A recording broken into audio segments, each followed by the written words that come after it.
பழனியோட தலையை வெட்டி கொண்டு வந்து இவர்கிட்ட காட்டுறாங்க. வரதராஜன் ராமச்சந்திரன் லகுமையா கிட்ட கால்பந்து அடிப்பாங்க. அந்த மாதிரி தலையை கையில பிடிச்சிட்டு அடிச்சிருக்காங்க. சட்டமன்ற உறுப்பினர் மாநில நிர்வாக குழுன்னு சொல்றாரு இல்லைங்களா தலி ராமச்சந்திரன், இந்த பழனி கொலையில குண்டர் சட்டத்தின் கீழ் கைது செய்யப்பட்டு தடை செய்யப்பட்டவர். ராமச்சந்திரன் பேர்ல குற்றச்சாட்டு வச்சு ஒரு சோறு வருது. அது இந்த தொப்பிக்குமார் அந்த பகுதியில் சோறுட்டிலாம் அந்த தம்பி தான் விட்டு வர. அப்போ ஒட்டிட்டு இருக்கும்போது ஒரு கும்பல் போயிட்டு சொல்லியே கையை வெட்டுறாங்க. இந்த கைதாடா எங்களுக்கு எதிராக போஸ்ட் ஓட்டணும் அப்படின்னு கையை வெட்டி தலையை அங்கேயே வெட்டி கொண்டுறாங்க. வெளியில போறாரு, கூட இவங்களும் போறாங்க. வீச்சை எடுத்து வெட்டுறாங்க, கையில தடுக்கிறாரு. இந்த கையை தனியா போய் விழுந்துருக்கு. ரொம்ப கொடூரமாக கழுத்தை வெட்டி தலையை வெட்டி உருவமே தெரியாத அளவு. கடந்த 17ஆம் தேதி கிருஷ்ணகிரி மாவட்டம் நடைபெற்ற ஒரு கொலை சம்பவத்தை இந்திய கம்யூனிஸ்ட் கட்சியின் சட்டமன்ற உறுப்பினர் தோழர் தலி டி ராமச்சந்திரன் அவர்களோடு சம்பந்தப்படுத்தி எந்தவித முகாந்திரமும் இல்லாமல் உள்நோக்கம் கொண்டு மிக பொய்யாக செய்திகளை பரப்பி வருகிறார். இது அதிர்ச்சி அளிக்கிறது. இதனை இந்திய கம்யூனிஸ்ட் கட்சி வன்மையாக கண்டிக்கிறது. இவர் ஒரு பெரிய செல்வந்தர், ஒரு கார்பரேட் கம்யூனிஸ்ட். அப்ப லெவி கொஞ்சம் ஹெவியா கொடுப்பாரு இவரு. இல்ல, நீங்க வீரபாண்டியன் மட்டும் இல்லையா, இப்ப தாப்பாண்டியனா இருந்தாலும் சரி, இடையில முத்தரசனா இருந்தாலும் சரி, யாருமே அவரை டிஸ்கிரெடிட் பண்றது அவங்க யாருமே ஏத்துக்கல. அவர் தேவைப்படுறாருங்க. அவர்கிட்ட எல்லாம் மாட்டிருக்காங்க.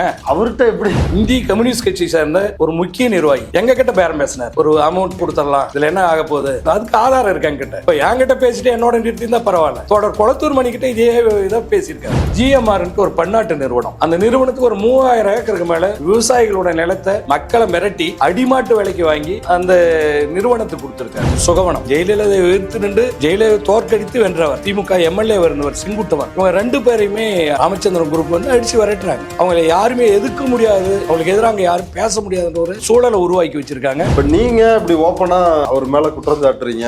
இதனால் உங்களுக்கு அச்சுறுத்தல் இல்லையா? நீங்க சொல்ற மாதிரி தலி ராமச்சந்திரன் அப்படிப்பட்டவர்னா இந்நேரம் வேடியப்பனே இருந்திருக்க கூடாது இல்ல? கை துப்பாக்கி உரிமம் கேட்டு மனு கொடுத்திருக்கேன். அந்த மனு விசாரணையில் இருக்கு. ட்ரைப்ஸ் பார்வையாளர்களுக்கு வணக்கம். கிருஷ்ணகிரி மாவட்டம் சூளகிரி காவல் எல்லைக்கு உட்பட்ட செங்கோட சின்னஹள்ளி என்கின்ற கிராமத்தை சார்ந்தவரும் தமிழக வாழ்வுரிமை கட்சியின் நிர்வாகியாக இருந்தவருமான திரு ரவிசங்கர் என்பவர் சமீபத்தில் வெட்டி படுகொலை செய்யப்படுகின்றார். இந்த கொலைக்கு பின்னணியில் இந்திய கம்யூனிஸ்ட் கட்சியின் மாநில நிர்வாக குழு உறுப்பினரும் இந்திய கம்யூனிஸ்ட் கட்சியினுடைய தளி சட்டமன்ற தொகுதியினுடைய MLA-வாக இருப்பவருமான திரு ராமச்சந்திரன் அவர்தான் பின்னணியில் இருக்கிறார் அப்படின்ற குற்றச்சாட்டு எழுந்துள்ளது. கொலை செய்யப்பட்டவரின் மனைவி இதை வாக்குமூலமாவே காவல்துறைக்கு புகாராவே கொடுத்திருக்கிறாங்க. இந்த சூழலில் இந்த பின்னணி என்ன, இந்த வழக்கினுடைய தன்மை என்ன என்பது குறித்து நம்மிடையே உரையாடுவதற்காக இடதுசாரி செயல்பாட்டாளர் தோழர் வேடியப்பன் அவர்கள் நம்மோடு இணைந்துள்ளார். வாருங்கள், அவரோடு பேசலாம். தோழர் வணக்கம். வணக்கம். தமிழக வாழ்வுரிமை கிருஷ்ணகிரியை சார்ந்த தமிழக வாழ்வுரிமை கட்சியினுடைய நிர்வாகி ரவிசங்கர் அப்படின்ற ஒருத்தர் கொல்லப்படுறாரு.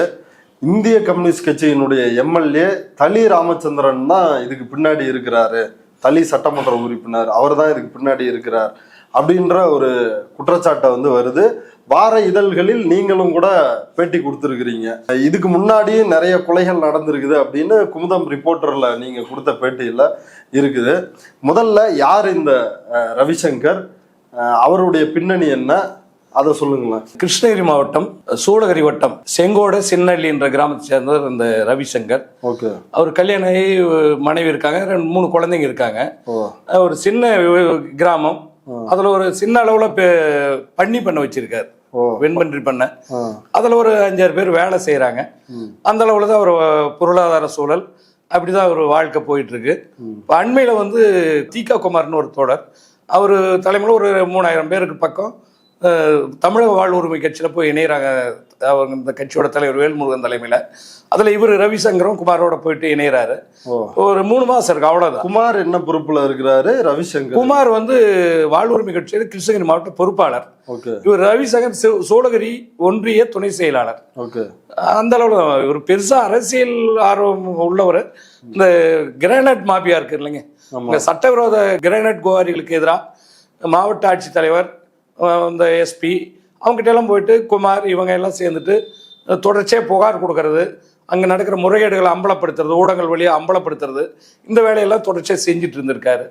இதுதான் உங்களுக்கான அந்த கொலைக்கான பின்னணி. இதுதான். இப்போ இவர் இதுக்கு முன்னாடி வேற ஏதாவது அமைப்புகள்ல இருந்தாரா? இதுக்கு முன்னே பெரிய அளவில் ஏதோ அமைப்புல இருந்த மாதிரி தெரியலைங்க, பெருசா இல்லை. குமாரோட சேர்ந்துட்டு வருவார், அவ்வளவுதான். இவரு எத்தனை வயசு இருக்கும்?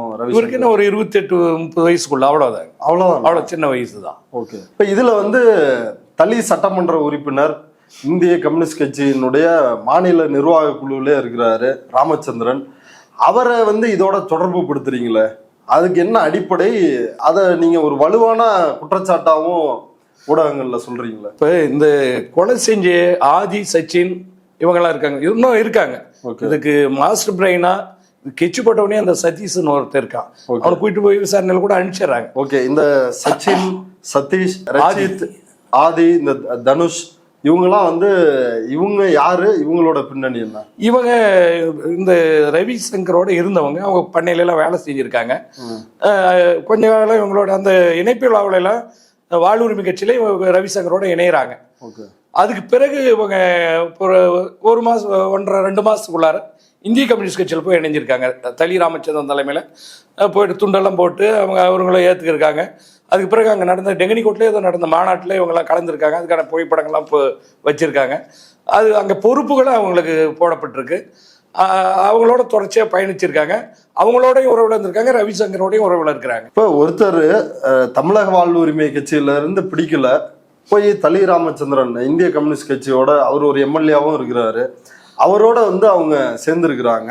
அந்த சேர்ந்ததுனாலேயே அவங்க தான் ரவிசங்கரை வந்து கொண்டுட்டாங்க அப்படின்னு சொல்வதும், அதுக்கு பின்னாடி ராமச்சந்திரன் தான் இருக்கிறாரு அப்படின்றது வந்து ஒரு சரியான பார்வையா இருக்க முடியுமா? இப்போ கிருஷ்ணகிரி மாவட்டத்தை எடுத்துக்கிட்டீங்கன்னு சொன்னா அது அந்த பூகோள அமைப்பே ஒரு மாதிரியானது தான்.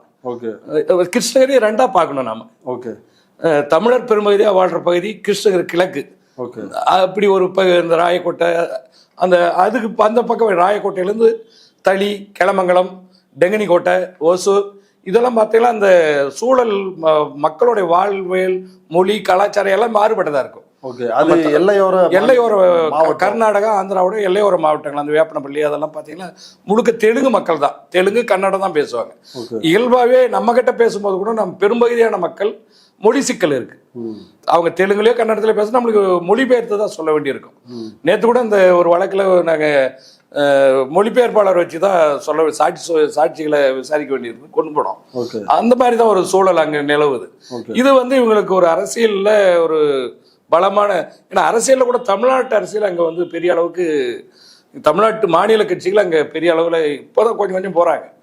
அதுக்கு முன்னே பார்த்தீங்கன்னா தேசிய கட்சிகள் காங்கிரஸ், ஜனதா, பிஜேபி இந்த மாதிரி கட்சிகள் தான் அவங்க தான் அங்கே ஆதிக்கம் செலுத்தி. இப்போதான் திமுக, அதிமுக இவங்கெல்லாம் கொஞ்சம் உள்ள இப்போதான் சாமி ஒரு 10 ஆண்டுகளுக்குள்ளாரதான், 10 ஆண்டுக்குள்ளதான் இவங்கெல்லாம் கட்சி உள்ள போறாங்க. அதுவரையும் இந்திய கம்யூனிஸ்ட் கட்சியோட கோட்டைன்றாங்களே, அது உண்மையா? கோட்டைன்றது மக்கள் மத்தியில் உங்க மாதிரி இருக்கிறவங்க வந்து மக்களை பார்த்தீங்களா தான் தெரியும். கோட்டை மாதிரி ஒரு தோற்றத்தை உருவாக்குறாங்களே தவிர அது உண்மை கிடையாது. ஏன்னா ஒரு பயத்துல மொழி தெரியாத மக்களை ஒரு அச்சுறுத்தல வச்சிருக்காங்களே தவிர முழுக்க கொள்கை சார்ந்து இவங்களுடைய செயல்பாடுகள் ஈர்க்கப்பட்டு இவங்க சரியா இருக்கிறாங்கனால யாரும் இல்லை. ஓகே, ஒரு தளி ராமச்சந்திரன் வந்து அவரு யாரு? அவரு ஒரு கம்யூனிஸ்ட், அவரு வந்து ஒரு போராளி அப்படின்னு அவரை வந்து சொல்றாங்க. அவர் கம்யூனிஸ்டா, அவர் போராளியா, அவர் யார்? ஒரு கம்யூனிஸ்டா தான் நாங்க வரவேற்போம். அப்படி இருக்கிறதுக்கான துளிய அறிகுறி இல்லை. அவரு அந்த வரகானப்பள்ளின்னு ஒரு கிராமத்துல திம்பேகவுடன்றவருடைய மகன். அவருக்கு அண்ணன் ஒருத்தர் வரதராஜன் இருக்காரு. இவங்க 2 பேரும் தான் அந்த குடும்பம். இவர் வந்து இவங்க அப்பா வந்து திம்மேகவுடு வந்து ஒரு 20-25 இவங்க ஆரம்பங்கள்லாம் பார்த்தீங்களா சந்தையில் வெத்தலைப்பாக்கு கடை போட்டு விற்கிறவர். சந்தைக்கு தம்பளப்பாக்கு திம்பேகவுடு தான் அவர் பேர். அவரோட பூர்வீக சொத்துன்னு பார்த்தீங்கன்னா ஒரு 4 ஏக்கர் நிலம், விவசாய நிலம், அவ்வளவுதான். பெரிய அரசியல் பின்புலமோ பொருளாதார பின்புலமோ உள்ளவரும் கிடையாது. இடையில கம்யூனிஸ்ட் கட்சிக்கு வராரு.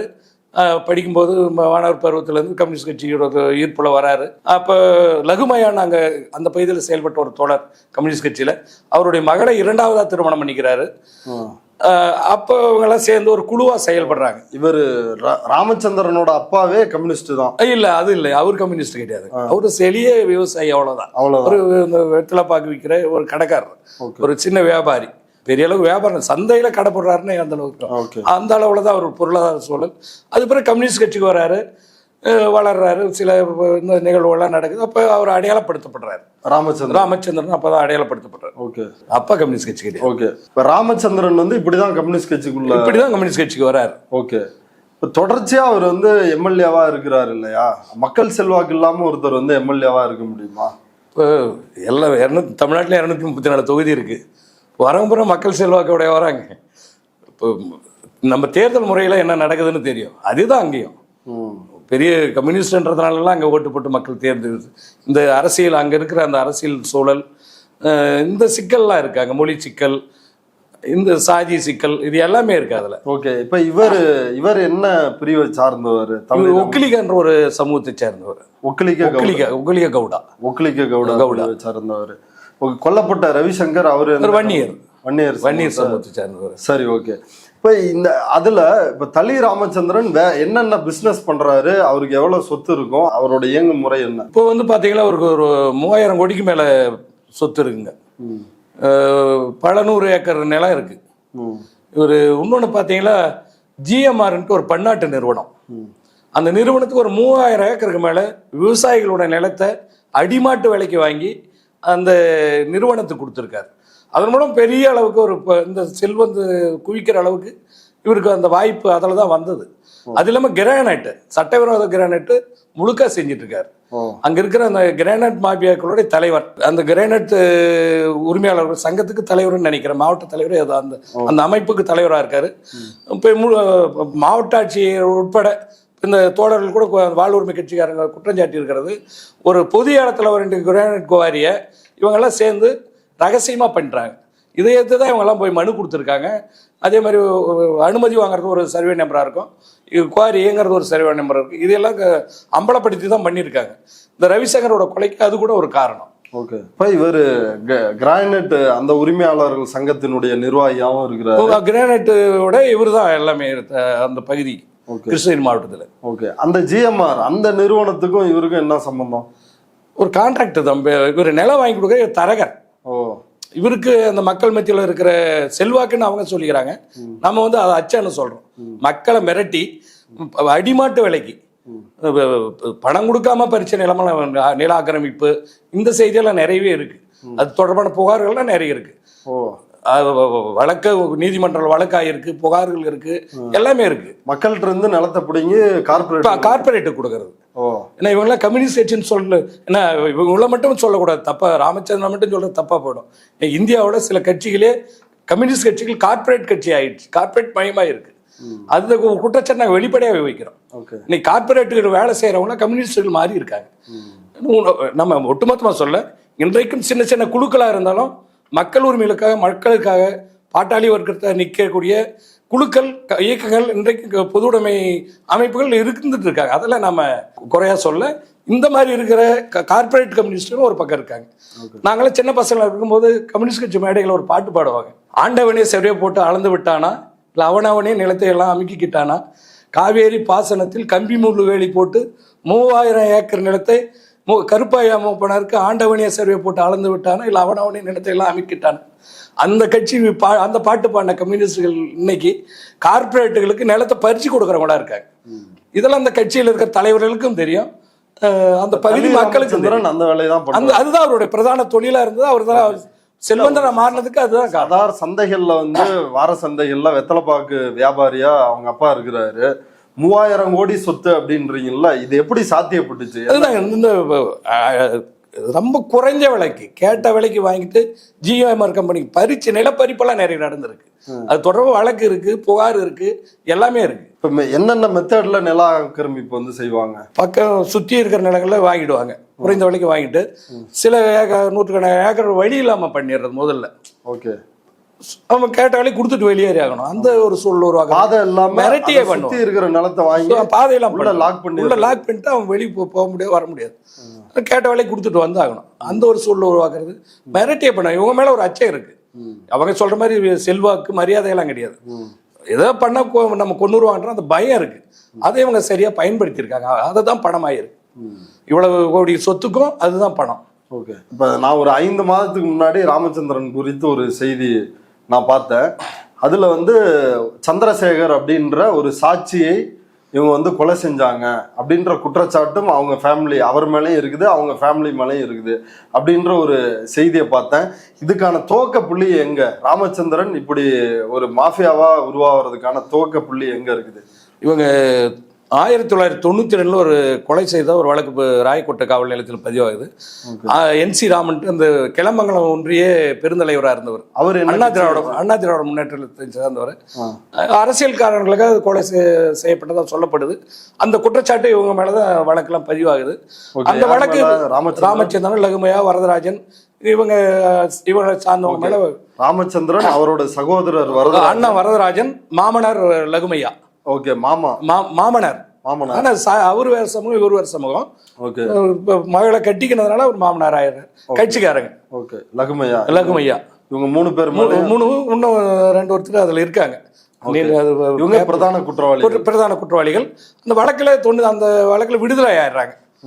அதுல சாட்சியா இருந்தவர் தான் இந்த சந்திரசேகர். சாட்சியோட கூட மிரட்டுறாங்க. அவர் உறுதியா நின்று சொல்லுவான்னு சொல்றாரு. 1995 ஆகஸ்ட் 15 ஒரு சுதந்திர தினத்தன்னைக்கு ஒசூர் பேருந்து நிலையத்தில் வந்து பெங்களூர் போறதுக்காக பையன் படிச்சுட்டு இருக்கான். பெங்களூர்ல சந்திரசேகரோட பையன் லீவ்ல பாக்குறது, அன்னைக்கு சுதந்திர தினம் இல்லை, பாக்குறதுக்காக பேருந்துக்கு வந்து ஒசூர் வரகனப்பள்ளி, நாகமங்கலம் அவங்க சொந்த ஊர். அங்கிருந்து வந்துட்டு ஒசூர் பஸ் ஸ்டாண்ட்ல பஸ்ல ஏறி உட்காந்துருக்காங்க. அவரு, அவங்க மனைவி, அவங்க தம்பி எல்லாம் இருக்காங்க. ஜெய்சங்கர் ஒருத்தர், அவரும் இன்னும் இருக்காரு. பஸ்ல இருந்து இழுத்து வச்சு வெட்டுறாங்க. யார்? இவரு ராமச்சந்திரனுடைய அண்ணன் வரதராஜன், ராமச்சந்திரன், இவர் லகுமையா, இருதயராஜ், இன்னும் 2-3 பேர் இருக்காங்க குற்றவாளிப்பட்டவங்க. இவங்கெல்லாம் வச்சு பஸ் ஸ்டாண்ட்ல வச்சு வெட்டுறாங்க. பட்டப்பகல்ல வச்சு வெட்டுறாங்க. இல்லங்க, இது வந்து ஒரு ஏவி விட்டா, ஒரு கூலிப்படையை ஏவி விட்டா அப்படிதானங்க அந்த நம்ம தமிழ்நாட்டுல நடக்கிற மெத்தட்லாம் பார்த்தா. இது ஆரம்பங்கள் அவங்களுடைய இது 2வது கொலை. இந்த துவக்கங்கள்ல நடந்தது. இப்ப எல்லாம் அவங்க நேரடியா போறது பள்ளிக்கூட நேரடியா போய் வெட்டி கொள்றாங்க. அவரு ஹாஸ்பிட்டல் போறாரு, மரண வாக்குமூலம் கொடுக்குறாரு. அது எல்லாமே பதிவாக மரண வாக்குமூலம் இவங்க தான் என்ன வெட்டினாங்கன்றத வாக்குமூலமா கொடுத்துருக்கு. ராமச்சந்திரன் வரதராஜன் மேஜிஸ்ட்ரேட் கிட்ட இப்போ டாக்டர் இருக்கும்போது ஒரு மரண வாக்குமூலம் பதிவு பண்ணுவாங்க. அந்த மரண வாக்குமூலத்தை இவங்க தான் சொல்லி பதிவாகுது. அது வச்சுட்டு முடிச்சிடறாங்க. அதுல இதே ராமச்சந்திரன் ஊரை சேர்ந்த இன்னொரு மாரப்பாமா, இவங்க அப்பா பேர் திம்மேகவுடு, இன்னொருத்தர் மாரப்பாமா ராமச்சந்திரன் அதே கிராமத்துல இருக்காரு. வரதராஜன், அவருடைய தம்பி ராமச்சந்திரன், மாமனார் லகுமையா, இருதயராஜ், இப்படி வழக்கில் குற்றவாளிகள் சேர்க்கப்படுறாங்க. இவங்க ரொம்ப புத்திசாலித்தனமா என்ன பண்றாங்க, இந்த மாரப்பா மகன் ராமச்சந்திரன் கொண்டு போய் கோர்ட்ல சரணடைய வைக்கிறாங்க. இந்த ராமச்சந்திரன் தான் அந்த ராமச்சந்திரன் வேற ராமச்சந்திரன் சரணடைய வைக்கிறாங்க. அது 2012 பழனி கொலை நடந்தது பாருங்க. பெரியார் திக மாவட்ட அமைப்பாளர் பழனி கொலையில அந்த போலீஸ் அதிகாரிகளுக்கு நேர்மையை விசாரிச்சாங்க. அப்ப இந்த இதெல்லாம் சந்தேகங்கள்லாம் வருது. அந்த டாக்குமெண்ட்லாம் பார்க்கக்குள்ள ஆளே மாறி இருக்கிறது தெரியுது. அப்ப அது மறு விசாரணை, ஃபர்தர் இன்வெஸ்டிகேஷன் ஆர்டர் வாங்கி விசாரிக்கும் போது தான் தெரியுது வேற ராமச்சந்திரன் உறுதி ஆயிடுது. அப்ப அந்த போலீஸ் அதிகாரி, காவல் ஆய்வாளர் ராமதாஸ், துணை காவல் கண்காணிப்பாளர் பழனி, 2 பேரும் இதில் நெக்லிஜென்ஸ் இருந்தாங்க. மறு விசாரணையில அவங்களே குற்றவாளியை சேர்த்திருக்காங்க. நீதிமன்றத்துல அவங்களும் வந்துட்டு போயிட்டு இருக்காங்க. ஏன்னா நீதிமன்றத்துல இருக்கு நம்ம இந்த இவருக்கு ஆதரவா அவங்க செயல்படுறாங்க. பாதுகாக்கிறது பழனி குற்றவாளிகளை பண்ணி நிக்கிறாங்க. சேலம் நீதிமன்றத்தில் நின்றுட்டு இருக்காங்க. பழனி கொலையில சந்திரசேகர் கொலையில அதுலதான் ஆள் மாறாட்டம் நடந்தது. ஏன்னா இப்ப வழக்கு விசாரணையில இருக்கு. நம்ம இதை பத்தி விரிவா பேசுறது வழக்கு விசாரணைக்கு பாதிப்பா இருக்காது, சரியானதா இருக்காதுன்றதுனால அது விசாரணையில இருக்குது. இப்ப சந்திரசேகர் அப்படின்றவரை வந்து கொன்னு இப்படி ஆள்மாறாட்டம் பண்ணி தப்பிக்கிறாங்க. இப்ப அது தொடர்பான ஃபர்தர் இன்வெஸ்டிகேஷன் அது விசாரணையில இருக்குது. அதுக்கு பிறகு வந்து என்னென்ன கொலைகளோட அவருக்கு தொடர்பு இருக்குது? தொப்பிக்குமார்ல இவங்க நேரடியா இவங்க பேர்ல குற்றம் சாட்டப்படல. யார் தொப்பிக்குமார்ன்ற? தொப்பிக்குமார் அங்க எம்எல்ஏ மார்சிலினின் குழுவை சேர்ந்த ஒரு செயல்பாட்டாளர். அங்க விந்தவேந்தன் ஒரு தோழர் அந்த பகுதியில் செயல்பட்டு இருந்தாரு. அவரோட சேர்ந்து அவங்க 5வது மாசம் மே மாசத்துல ஒரு பொதுக்கூட்டத்துக்கு ஏற்பாடு பண்றாங்க. எந்த ஆண்டு இது? 2012. பழனி கொலை வருடம் பொதுக்கூட்டத்துக்கு ஏற்பாடு பண்றாங்க. அந்த பொதுக்கூட்டத்தை சோரொட்டி ஓட்டுறாரு. அதுக்கு முன்னே இவங்க மேல குற்றச்சாட்டுகள் வச்சு சோரொட்டியெல்லாம் ராமச்சந்திரன் பேர்ல குற்றச்சாட்டுகள் வச்சு அம்பலப்படுத்தி ஒரு சோரொட்டி, அந்த மார்சிலினியன் கட்சி பேர்ல ஒரு சோரொட்டி வருது. அது இந்த தொப்பிக்குமார் அந்த பகுதியில் சோரொட்டியெல்லாம் அந்த தம்பி தான் ஓட்டுவாரு. அப்போ ஒட்டிட்டு வரும்போது ஒரு கும்பல் போயிட்டு சொல்லியே கையை வெட்டுறாங்க. இந்த கை தான்டா எங்களுக்கு எதிராக போஸ்ட் ஓட்டணும் அப்படின்னு கையை வெட்டி கொண்டுறாங்க. தலையை அங்கேயே வெட்டி கொண்டுறாங்க. கொண்டு போய் அவங்க சரணடைறாங்க.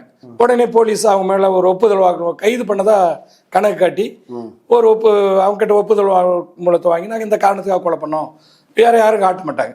அதோட அந்த வழக்கு முடியுது. அதுக்கு பிறகு பழனி அதுலயும் வந்து ராமச்சந்திரன் அவங்கள குற்றவாளியாக காட்டல அதுல. ஓகே. அவங்க ஆனா குற்றச்சாட்டு எழுந்தது. அது பின்னணியில இருந்து காவல்துறை வந்து கணிசமா எப்படி சிறப்பா அவங்கள பண்ணுமோ அந்த வேலையை செஞ்சுட்டாங்க. ஓகே. அடுத்து வந்து யாரு? பழனி. பழனி அவர் யாரு? பெரியார் திராவிடர் கழகத்துடைய மாவட்ட அமைப்பாளர் இருந்தது. ஓகே. இப்ப இன்னைக்கு திவிகாவும் தாப்பே பிரிங்கிறதுக்கு முன்னால ஒரு அமைப்பா இருக்கும்போது கிருஷ்ணகிரி மாவட்ட, அதுக்கு முன்னால் அவர் பார்த்தீங்கன்னா நக்சல்பாரி இயக்கங்களோட தமிழ்நாடு விடுதலை படை இந்த அமைப்புகளோடு தொடர்பு வந்து ஒரு இடதுசாரி சிந்தனை உள்ள தோழர், கொஞ்சம் செயல்பாட்டில் வேகமானவர். ஓகே. எத்தனை வயதானவர் அவர்? அப்ப அவருக்கு ஒரு 40 அந்த அளவுக்கு தான் இருக்குங்க. சரி. ரொம்ப துடிப்பு மிக்க இளைஞர் தான், ரொம்ப வேகமாக செய்வார். அவருக்கு இந்த இடதுசாரி அரசியலில் கொஞ்சம் நெருக்கடி இருந்தது. அதனால ஒரு சமூக அமைப்புல இயங்கணுன்றதுனால அதில் ஒரு இடதுசாரி தன்மையோடு இருக்கிறவங்க எந்த அமைப்புன்னு பார்க்குறார். தலைவர் கொளத்தூர் மணி தலைமையில் இருக்கிற அமைப்பு அவர் அந்த இடதுசாரி பார்வையோட அந்த தன்மையோட இயங்கக்கூடியவர். பெரியார் இயக்கமாக இருந்தாலும் மார்க்சியத்தை உள்வாங்கி இயங்கக்கூடிய ஒரு தலைவர். அந்த அடிப்படையில் அது சரியான தேர்வுன்ட்டு அங்கே வரார். அப்போ வந்த உடனே அந்த பகுதியில் தான் ஏற்கனவே குறிப்பிட்ட மாதிரி அந்த மாநில கட்சியெல்லாம் இருக்காது, அமைப்புகள் இருக்காது. ஓகே. இவர் பின்னால பாத்தீங்கன்னா ஒரு 200 பேர் கருப்பு சட்டையோட வரான் பசங்க. ஓ, பழனிக்கு பின்னால ஒரு 200 பேர் வராங்க. பெரியார் திராவிடர் கழகத்துக்கு ஒரு 200 பேர் வராங்க. வந்த கம்முன்னு இல்லை இவங்க. அந்த ஊர்ல ஒரு திருவிழா, அது 2012 ஏப்ரல்ல நீலகிரின்னு ஒரு கிராமம், இந்த ராமச்சந்திரனுடைய பஞ்சாயத்து. கிருஷ்ணகிரியிலே ஆமா ஒரு நீலகிரி, அங்க ஒரு நீலகிரி, ஒரு கிராமத்தோட பேர் நீலகிரி. அந்த கிராமத்துல வரதராஜ பெருமாள் கோயில் திருவிழா நடக்குது. அந்த திருவிழாவில் சிபிஐ ஆளுங்களுக்கும் இவங்க பெரியார் திகா தோழர்களுக்கும் அந்த கலை நிகழ்ச்சி நடக்கிற இடத்துல ஒரு சிக்கல் வருது. ஓகே. சிபிஐ இந்திய கம்யூனிஸ்ட் கட்சி இவங்களுக்கும் பிரச்சனை வருது. இந்த கருப்பு பனியன் எல்லாம் போட்டு கிழிச்சு அவங்களெல்லாம் அடிச்சு, எங்களுக்கு எதிராக நீங்கள் ஊரில் வந்து கட்சி நடத்துறீங்களான்னு சொல்லி அடித்து இவங்க அண்ணன் வரதராஜன் அந்த கும்பல் அடித்து இது பண்ணுறாங்க. அப்புறம் அடிப்பட்டவங்களாம் மருத்துவமனையில் வந்து சேர்றாங்க. ஓசூர் அரசு மருத்துவமனையில் சிகிச்சையாக வரவங்களாம் அங்கே கேட்லேயே வச்சு அடிக்கிறாங்க. அங்கே உத்தனப்பள்ளியில் இது ஒரு எஃப்ஐஆர் ஆகுது. அந்த கிராமத்தில் நடந்த இது இங்கே ஜிஹெச்சில் அடித்து அது ஒரு எஃப்ஐஆர் ஆகுது. நேரடியாக எம்எல்ஏ போய் அடிக்கிறாங்க. அண்ணன் வரதராஜன், லகுமையை எல்லாமே நேரடியாக போய் அடிக்கிறாங்க. ஊரில் அடிப்பட்டி வந்தவங்க ஹாஸ்பிட்டலுக்கு வந்தவங்கள எங்களுக்கு எதிராக நீங்கள் புகார் பண்ண போகிறீங்களா அங்கேயே அடிக்கிறான். அந்த அடி வாங்கிட்டு அங்கே ஹாஸ்பிட்டல் இருந்து அங்கே ஒசூர் காவல் நிலையத்தில் ஒரு புகார் ஆகுது. அது ஆர்டிஓ கோர்ட்லேயும் இப்போ வழக்கு இருக்குது. அதுக்கு பிறகு தான் இவர் கொளத்தூர் மணி தோழரை கூப்பிட்டு வச்சு நாங்கள்லாம் கூட அந்த கூட்டத்தில் பேசணும். ஒரு கண்டன கூட்டம், கடுமையான கூட்டம், ஒரு மாநாடு மாதிரி நடந்தது கிளமங்கலம் பேருந்து நிலையத்தில் 2012. இந்த தாக்குதலை கண்டிச்சு ஒரு இடதுசாரி இயக்கம் இந்த மாதிரி ஒத்த கருத்துடைய ஒரு பெரியார் அமைப்பு வந்து தாக்குறது சரியில்லை ஒன்று தோழர் கொளத்துமணி, ராமகிருஷ்ணன், நாங்கள் உட்பட எல்லாமே கலந்துட்டு கடுமையாக பேசணும். அதுக்கு பிறகு இவர் மேலே அது மாநாடு அந்த பகுதியில் அவ்வளோ கூட்டம் சேராது. ஏறத்தால அங்கே பார்த்தீங்கன்னா பகல் நேரிலே கூட்டம் முடிஞ்சிடும். 6 மணிக்குள்ளே கூட்டத்தை முடிச்சிருவாங்க. 4-5 மணிக்கு ஆரம்பித்தாலும் 6 மணிக்கு 6-7 மணிக்குள்ளே கூட்டம் முடிஞ்சிடும். அந்த பேருந்து நிலையம் முழுக்க மக்கள் திரளாக இருந்தது. அதில் கடுமையாக இவங்க செயல்பாடுகள் விமர்சிக்கப்பட்டது. அதுக்கு பிறகு அவங்க தாப்பாண்டியனை வச்சு ஒரு பொதுக்கூட்டம் கவுண்டர் கூட்டம் எதிர்வாக நடத்துகிறாங்க. அதில் கடுமையாக அவர் வந்து பேசினார்.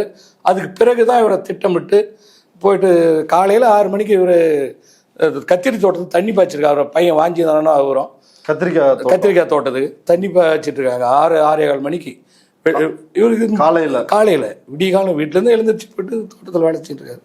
அது முழுசாக வெளிச்சம் கூட வரலன்றாங்க. அந்த நேரம் இவர் ஏற்கனவே கண்காணிச்சிருக்காங்க, எங்கே போகிறாரு எங்கே வராரு. அங்கே மல்லிகார்ஜுனான்ட்டு ஒருத்தர் இருக்கார், ஒரு பிராமண சமூகத்தை சார். அவர் தான் தகவல் சொல்லியிருக்காரு பழனிக்கு வந்துட்டு. அதுக்கு முன்னே வெளியில் போயிட்டு அன்னைக்கு காலையில் தான் வரார்.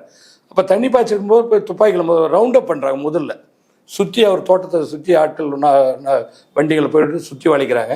ஓகே. முதல்ல துப்பாக்கியில் சுடுறாங்க. அப்புறம் தலையை இவங்க வரதராஜன், ராமச்சந்திரன் இவங்கெல்லாம் ஒரு காரில் உட்காந்துருக்காங்க. சுட்டவங்க தலையை வெட்டி கொண்டு வந்து இவர்கிட்ட காட்டுறாங்க, வரதராஜன் ராமச்சந்திரன் லகுமையா கிட்ட. பழனியோட தலையை வாங்கி ஃபுட்பால் அடிக்கிற மாதிரி கால்பந்து அடிப்பாங்க, அந்த மாதிரி தலையை கையில் பிடிச்சிட்டு அடிச்சிருக்காங்க. இதெல்லாம் சினிமா, தமிழ் சினிமாவெல்லாம் பார்க்க முடியாது நீங்கள். இதுதான் அந்த ஆந்திரா பாணி. அந்த தெலுங்கு படங்களில் வர இவங்கள வச்சு தான் பண்ணுறாங்களான்றது எங்களுக்கெல்லாம் ஐயம். இவங்களோட செயல்பாடுகளை தான் திரைப்படமாக்குறாங்களான்றதை ஐயப்பட வேண்டியதா இருக்கு. ஓகே, அவரும் பக்கத்திலேயே ஒரு கார்ல இருந்திருக்காரு. அங்கே கொலை ஒரு சில இல்ல, இது வெறுமனே இன்னொரு அமைப்பை வந்து ஆரம்பிச்சு செயல்பட்டது அப்படின்ற பிரச்சனை தானா? இதுல வேற எந்த பிரச்சனையும் இருக்கா? அவங்களுக்கு வந்து அங்கே வேற அமைப்பு வரக்கூடாது, வேற யாரும் மக்கள் திரளக்கூடாதுன்றதுல நம்மளுக்கு எதிராக ஒருத்தர் வரா, நம்மளை வந்து விமர்சனம் பண்றாங்க, இந்த சிக்கல் தான் அவங்களுக்கு. ஓகே, அடுத்த கொலை யாரு? நாகராஜ ரெட்டி அதே வருடம் 2012 2 முறை தாக்குறாங்க. தொப்பிக்குமார் 2012, பழனியர் 2012, நாகராஜ ரெட்டி 2012. ஓகே, அவருக்கு என்ன 2 முறை. அவரு சிபிஐல இருந்தவர், அவங்க கட்சி, அவங்க கட்சியிலே. அது என்னன்னா அவருக்கு சீட்டு அவருக்கு கொடுக்க, தொகுதி வந்து அந்த சட்டமன்ற தேர்தலில் அவருக்கு வேட்பாளராக அவர் அறிவிக்கிறாங்க. அப்ப இவங்க அதை ஏத்துக்க முடியல, நம்மளுக்கு எதிராக வளர்றான்றதுனால ஆளை வச்சு இவங்களு அவருக்கு எம்எல்ஏ சீட். ஆமா, எம்எல்ஏ தொகுதியில் நின்று தோத்தவர்.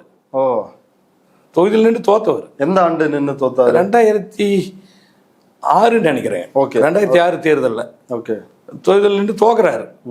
ஆனா இவங்க கட்சிக்கு எதிராக நின்று இவங்க ஜெயிச்சிடறாங்க. அப்பயும் அப்ப சிபிஎம் போறாங்க.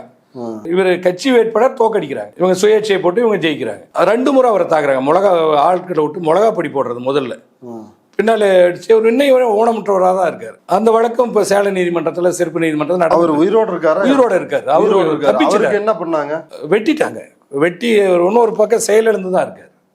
ஒரு பக்கம் செயலிழந்திருக்காரு. இன்னைக்கும் போலீஸ் பாதுகாப்போட தான் இருக்காரு. அப்ப இருந்து போலீஸ் பாதுகாப்பு கொடுத்துருக்காங்க. இப்ப அந்த வழக்கு சேலம் நீதிமன்றத்தில் நடந்துட்டு இருக்கு. ஓகே, அவரு சிபிஐல இருந்தவர். சிபிஐ வேற கட்சிக்கெல்லாம் போல. அதுக்கு பிறகு அதிமுக போனார். மீண்டும் இப்ப சிபிஎம்முக்கு போயிருக்காரு. ஓகே, இப்ப சிபிஎம்ல இருக்காரு. ஓகே, அடுத்து யார தாக்குனாங்க, கொலை பண்ணாங்க? 2013 பழனியூருக்கு நெருங்கிய தோழர், அவரு எம்எல் அமைப்புல இருந்தவர், பாஸ்கர்னு ஒரு தோழர். அவரு செயல்பட, அவரு கொஞ்சம் வேகமா இருந்த தோழர். அவரை முதல்ல கூட இருந்தவங்களை வச்சு கொலை பண்றாங்க. அந்த நேரங்களில் இவங்க சிறையில் இருக்காங்க. பழனி என்னென்ன ஆக்டிவிட்டி பண்ணாரு? தொடர்ச்சியா இடதுசாரி அந்த நக்சல்பாரி வேலைகளை செஞ்சுட்டு இருப்பார். அந்த அரசியலை முன்னெடுத்து மக்கள் போராட்டங்களை எடுத்துட்டு இருப்பார். விழிப்புணர்வு ஏற்படுத்துறது, அரசியலை மக்கள் கிட்ட கொண்டு போறது, பொதுக்கூட்டங்கள் நடத்துறது, இந்த மாதிரி வேலை தான் செஞ்சுட்டு இருந்தார். அப்ப அவரும் நமக்கு எதிராக இருக்காருன்றதால சிறையில இருந்து திட்டமிட்டு பண்ணதா இப்போ வழக்கு, அதுவும் கிருஷ்ணகிரி நீதிமன்றம் நடந்துட்டு இருக்கு. பாஸ்கருக்கு என்ன நடந்துச்சு? பாஸ்கரை வந்து அவங்க நண்பர் வீட்டில் போயிட்டு சாப்பிட்டு தங்கியிருக்காரு. அங்கே அவரை கொண்டு வர்றாங்க. கழுத்து இறுக்கி கொண்டு போய் மாலூர், கர்நாடகா மாலூர்ல பெட்ரோல் ஊற்றி எரிச்சிருக்காங்க. பாடியை 2 நாள் கழிச்சு தான் எடுக்க முடிஞ்சது. அந்த கொலை பண்றவங்க கூட இருக்கிறவனே பண்ணிடுவான். அடுத்து போய் அவன் சரணடைவான். பாஸ்கர்லயும் அது நடந்தா. ஆனாலும் சிறையில இருந்து போன்ல பேசினது, அந்த ஆதாரங்களாம் எடுக்கப்பட்டு கிருஷ்ணகிரி நீதிமன்றத்தில் ஒரு மேல குற்றச்சாட்டை பதிவாயிருக்கு. குற்றவாளிகளா இருக்காங்க அதுல. ஓகே, இப்ப அடுத்து வேற யாரும் அட்டாக் பண்ணாரு, கொலை பண்ணாங்க? பாஸ்கரோட அண்ணன் விஸ்வநாதன். ஓகே, அவர் ஒரு மனித உரிமை செயற்பாட்டாளர் தான். அவர் பெரிய அரசியல் நடவடிக்கைலாம் கிடையாது. ஓகே, அவர் தம்பி கொல்லப்பட்ட பிறகு அவர் தொடர்ச்சியா நானும் அவரெல்லாம் ஐஜியில பாக்குறது, அதிகாரிகளை பாக்குறது, மனு கொடுக்க தெரிஞ்சவர் தான். என்னுடைய நண்பர் தான் அவர். விஸ்வநாதன் என்னுடைய நண்பர். இவங்க சொன்னவங்களும் பெருமதியான நண்பர்கள் தான். இப்போ ஐஜியெல்லாம் பாக்குறது, பத்திரிகைகளை பேசுறது, மீடியாவோட உட்காந்து பேசுறது, அது செய்தியாக்குறது. நீதிமன்றத்தில் ஒரு விஸ்வநாதனுடைய கொலை தொடர்பாக வேறு அமைப்பு விசாரணைக்கு நான் மனுதாரர் வந்து மனு போட்டேன். அது காவல்துறை வந்து அவங்களெல்லாம் வழக்கில் சேர்த்துட்டு சார்ஜ் ஷீட் போட்டாங்கன்னு சொல்லி முடிச்சதுனால நீதிமன்றம் அதை தள்ளுபடி பண்ணாங்க. இப்போ அந்த வழக்கில் அவருக்கு குற்றம் சாட்டப்பட்டிருக்காங்க. விஸ்வநாதனுக்கு என்ன நடந்துச்சு? கொலைதான். விஸ்வநாதனுக்கு கூட இருந்தவங்களே கழுத்து அறுத்துறானுங்க. கழுத்தை அறுத்துட்டு போய் அவங்களே சரண்டர் ஆகுறாங்க. இந்த மெத்தேடை தான் பார்க்கணும் நாம. ஓகே, அடுத்து வேற யாரு? ரவிசங்கர் உப்ப அவங்களுக்கு கூட இருந்தவங்க தான் கொலை பண்ணிட்டு போய் சரண்டர் ஆகிறான். ஓகே, அடுத்து திம்மாரெட்டின்னு அப்ப பழைய தோழர் ஒருத்தர் 2000 முன்னால ஒரு காலை வெட்டிடுறாங்க. அது வழக்கு பதிவாயிருக்கு. இவங்க பேர்லாம் உயிரோடு இருக்காரு. திம்மாரெட்டி பாத்தீங்கன்னா சொல்லுவாரு போடும், உயிரோட இருக்காரு. ஓகே, சரி. இதுல எல்லாத்துலயுமே இப்ப சந்திரசேகர் கொலையில நேரடியா வழக்குல இருக்காங்க அப்படின்றீங்க. ஆனா மத்த தொப்பிக்குமார்ல இருந்து மத்த ஈவெண்ட்ல எல்லாத்துலயுமே அவரோட பழகியவர்கள் தான். ரவிசங்கரோட நண்பர்கள், அவர் வந்து விஸ்வநாதனோட நண்பர்கள், பாஸ்கரோட நண்பர்கள். இப்படிதான் எல்லா கொலையும் நடந்தது. இப்படிதான் கொண்டிருக்கிறாங்க. அப்ப நீங்க வந்து ராமச்சந்திரன் எப்படி அதே மாதிரி பண்றீங்க? இல்ல, இப்ப கூட இருக்கிறவங்க கொண்டுருவாங்க, போய் இவங்களே சரணடைஞ்சிருவாங்க, போலீஸ் ஒரு வாக்கு மூடுவாங்க, அதோட அதை ஊத்தி மூடிடுவாங்க. அதுதான் நடக்கிறது. ஓகே, நேரடியா மக்கள் குற்றச்சாட்டுறது இவங்களோட புகார் கொடுக்குறவங்க அந்த குடும்பத்தை சார்ந்தவங்க, அந்த பகுதி மக்கள், வேற எந்த காரணமும் இருக்கா? அவங்க சொல்ற காரணங்களை பார்த்தீங்கன்னா ஒரு கொலைக்கான காரணமாகவே இருக்காது. ஓகே. அந்த மக்கள், அந்த குடும்பங்களை சார்ந்தவங்க, பாதிக்கப்பட்ட குடும்பத்தை சார்ந்தவங்க, இவங்க எல்லாருமே அதை தான் சொல்றாங்க. இவங்க பின்னணியோட தான் நடந்திருக்குன்றத பல அந்த குற்றச்சாட்டுகள் தொடர்ச்சியாக எழுந்துட்டு தான் இருக்கு. இந்த குமுதம் ரிப்போர்ட்டருக்கு வந்து சூளகிரி இன்ஸ்பெக்டர் சையது சுல்தான் பாஷா அவர் வந்து ஒரு பேட்டி கொடுத்திருக்கிறார். அவர் என்ன சொல்றாருன்னா, ரவிசங்கர் 2 பன்றி பண்ணைகள் வைத்து நடத்தி இருக்கிறார். அவரின் நண்பர்கள் தான் அங்கு வேலை செய்துள்ளனர். ஆனால் அவர்களுக்கு சம்பளம் சரிவர கொடுப்பதில்லையாம். அதனால் அவர்கள் வேறு இடத்திற்கு வேலைக்கு சென்றுள்ளனர். சென்றவர்களை ரவிசங்கரே மீண்டும் அழைத்திருக்கிறார். அவர்கள் வர மறுக்க இறுதியில் அது விரோதமாக மாறியுள்ளது. ரவிசங்கர் நம்மை ஏதாவது செய்து விடுவாரோ என்ற அச்சத்தில் ரவிசங்கரை கொன்றுள்ளனர் அப்படின்னு இதுதான் போலீஸ் இன்ஸ்பெக்டரோட ஸ்டேட்மெண்டா இருக்குது. ரவிசங்கருடைய நண்பர்கள் இவர் முறையா சம்பளம் தராதனால இன்னொரு இடத்துக்கு வேலைக்கு போறாங்க. திரும்பவும் என்கிட்ட வேலைக்கு வா அப்படின்னு இவர் போய் அவங்கள கூப்பிடுறாங்க. அதுக்கு பிறகு ரவிசங்கர் இவங்க வர மறுக்கிறாங்க. ரவிசங்கர் ஏதாவது பண்ணிடுவாரோ அப்படின்ற அச்சத்தில் கொலை செய்து விட்டோம் அப்படின்னு வந்து சொல்லிருக்கிறாங்க. இது இன்ஸ்பெக்டர் வந்து ரொம்ப சிறப்பா வேலை செஞ்சுட்டு இருக்காரு. ஓகே. ஒருத்தர் சம்பளம் கொடுக்கலன்ட்டு இன்னொரு இடத்துக்கு வேலைக்கு போறாங்க. மறுபடியும் போய் கூப்பிட்டா சம்பளம் கொடுக்காத மட்டும் வந்து வேலைக்கு வருவானா? வரமாட்டாங்க. ஒரு லாஜிக் இருக்குல்ல. ஆமா. சாதாரணமா நம்ம மக்கள் புரிஞ்சுக்குவாங்க. வேலைக்கு சம்பளம் கொடுக்கல, மறுபடியும் வேலை இடத்துக்கு போயிடறான், வாப்பானா மறுபடியும் போய் கூப்பிட்டா வரமாட்டான். ஆமா, யாருமே யாரும் வரமாட்டாங்க. தொழிலுமே சம்பளம் கொடுக்காத இடத்துக்கு, சம்பளத்துக்கு வேலைக்கு சம்பளம் கூலிக்காக தான் வேலைக்கு போறான். கூலி கொடுக்காத மட்டும் மறுபடியும் யாரு வேலைக்கு போறான்? இது முதல்ல பாருங்க, அதுல இருக்கிற அந்த எது முரண் பார்க்கணும். நம்ம சம்பளம் கொடுக்க வேலைக்கு போயிட்டா நான் வாங்கி போறோம், மீண்டும் வர போறது இல்லை. திரும்பியும் வந்தான் சம்பளம் கொலை பண்ணிடுவான் அப்படின்ட்டு இவன் கொலை பண்ணாங்களாம். அவன் எதுக்கு கொலை பண்ண போறான்? கூட நண்பர்களாக ஏதாவது ஹிஸ்டரி ஷீட் வந்து இவர் மேல அந்த மாதிரிலாம் எதுவும் இல்லை. அந்த மாதிரிலாம் எதுவும் ஏதாவது வழக்கு அதெல்லாம் கிடையாது. எதுவுமே கிடையாது. ஒரு சாதாரண ஆள் அவ்வளவுதான். பெருசா இவனு கொலை வழக்கு, கொலை முயற்சி, இல்ல திருட்டு, அது எதுவும் கிடையாது. இன்ஸ்பெக்டர் சொல்றதா நம்ம வேடிக்கை. ஓகே. இப்ப எல்லா கொலைக்குமே இந்த மாதிரி கதை தான். நீங்க பாத்தீங்கன்னா இவங்க பெரும்பகுதியான கொலையில இதே கதை தான் இருக்கும். கூட இருக்கிறவங்க கொண்டு வருவான், சொந்தக்காரனா இருக்கும், அதோட ஊத்தி மூடிடுவாங்க. உடனே இப்ப இந்த ரவிசங்கர் மேட்டர்ல வந்து இதை எப்படி ராமச்சந்திரன் வந்து ஆப்ரேட் பண்ணி இருக்கிறாரு உங்களுடைய குற்றச்சாட்டின்படி? வந்து அவன் கட்சியில இருந்திருக்கான். ரவிசங்கர் வந்து குமாரோட சேர்ந்து அவங்களுக்கு எதிராக ஒரு பெரிய புகார் கொடுக்கறது, இந்த மாதிரி அரசியல் நடவடிக்கைகளை தொடர்ந்து இருந்திருக்காருன்றது தான். இதை நாம குற்றம் சாட்டுறதை விட அந்த பகுதி, அந்த கட்சி சார்ந்த வாழ்வுரிமை கட்சி சார்ந்த அந்த பகுதி தொண்டர்கள், அந்த பகுதி மக்கள், குறிப்பா அவருடைய ரவிசங்கருடைய மனைவி சத்யபிரியான்ட்டு இருக்காங்க. 17ஆம் தேதி இவர் கொலை செய்யப்படுறாரு. செப்டம்பர். இந்த அவர் வந்து எப்படி கொல்றாங்க? வழியில போறாரு, கூட இவங்களும் போறாங்க, வீச்சை எடுத்து வெட்டுறாங்க, கையில தடுக்கிறாரு, இந்த கையை தனியா போய் விழுந்திருக்கு. அதுக்கு பிறகு வெட்டி இருக்கிறாங்க. ரொம்ப கொடூரமா கழுத்தை வெட்டி, தலையை வெட்டி, உருவமே தெரியாத அளவு அந்த வீடியோவில் கூட இருக்கும், பார்க்கலாம் நீங்க. ஓகே. எத்தனை பேர் சேர்ந்து வெட்டி இருக்காங்க? 3-4 பேர் வெட்டி இருக்காங்க. 2 பேர் சரண்டர் ஆகிறான். 2 பேரோட இப்போ வழக்கு முடிக்கிறதுக்கு முயற்சி பண்றாங்க. அப்ப போலீஸ் வந்து இந்த செய்யறாங்கன்றதை தெரிஞ்சுக்கிட்டு வாழ்வுரிமை கட்சி ஒரு 300-400 பேர் கிருஷ்ணகிரி அரசு மருத்துவமனைக்கு முன்னால திரண்டு கொடியோட, அதுக்கான வீடியோவெல்லாம் இருக்கு பாருங்க. சரிங்க. நாம ஒன்றும் தனிப்பட்ட காழ்ப்புணர்ச்சியெல்லாம் நம்மளுக்கு ஒன்றும் கிடையாது, சொல்ல வேண்டிய தேவைகள் எனக்கு இல்லை. அந்த கட்சிக்காரங்க குற்றச்சாட்டு இதுல பின்னாலே வந்த ஆட்கள்லாம் இருக்காங்க, அவங்க நடவடிக்கை எடுத்து இப்ப உடலை வாங்க மாட்டேன்ட்டு கடுமையா போராட்டம் பண்றாங்க. போலீஸ் பேச்சுவார்த்தை நடத்துறாங்க. சரி, ஓகே. இப்ப இவர்கிட்ட வேலை செஞ்சுக்கிட்டு இருந்தவங்க, நீங்க சொல்ற ரவிசங்கர்கிட்ட வேலை செஞ்சுட்டு இருந்தவங்க எதுக்காக இந்திய கம்யூனிஸ்ட் கட்சிக்கு வந்து போறாங்க? அது இன்பிட்வீன்ல என்ன நடந்திருக்கும், இல்ல உங்களுக்கு கிடைச்ச தகவல் என்ன? அதுதான், இப்ப இவர்கிட்ட வேலை செய்யறாங்க, இவர் கட்சி இவங்களோட இருந்தாங்க, பிடிக்கல இந்திய கம்யூனிஸ்ட் கட்சி போயிட்டாங்க. அங்க இங்க வேலை செய்யறது பிடிக்கல, அங்க வேலை செய்யறாங்க. இங்க கூலி சரியா கொடுக்கல, அங்க தலைவர் ராமச்சந்திரன் கூலி சரியா கொடுப்பாருன்னு அங்க போறாங்க. அப்ப அவங்களுக்கு விசுவாசமா அவங்க இருக்க வேண்டிய தேவை இருக்கு. அங்க இங்க நடக்கிறதெல்லாம் போய் இவங்க இப்படி பேசுறாங்க, இப்படி நடந்துக்கிறாங்க, இவங்க கொஞ்சம் ஆர்வலர்ல ஏதாவது கொஞ்சம் கூடுதலா பேசுறதெல்லாம் இருக்கதான் செய்யும்.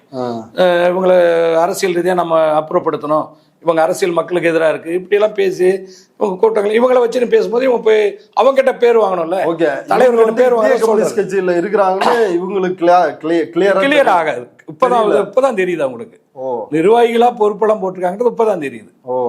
இந்த கொலைக்கு பிறகுதான் பல விஷயங்களே இவங்களுக்கு தெரியுது. சரி, அது மாதிரி அவங்க ரவிசங்கரோட கூட இருக்கிற பசங்க நம்பி இருக்கிறாங்க. ஓகே, இவங்க ரவிசங்கருக்கு நெருக்கமானவர்கள் இங்க நடக்கிறதெல்லாம் போய் அங்க சொல்றாங்க.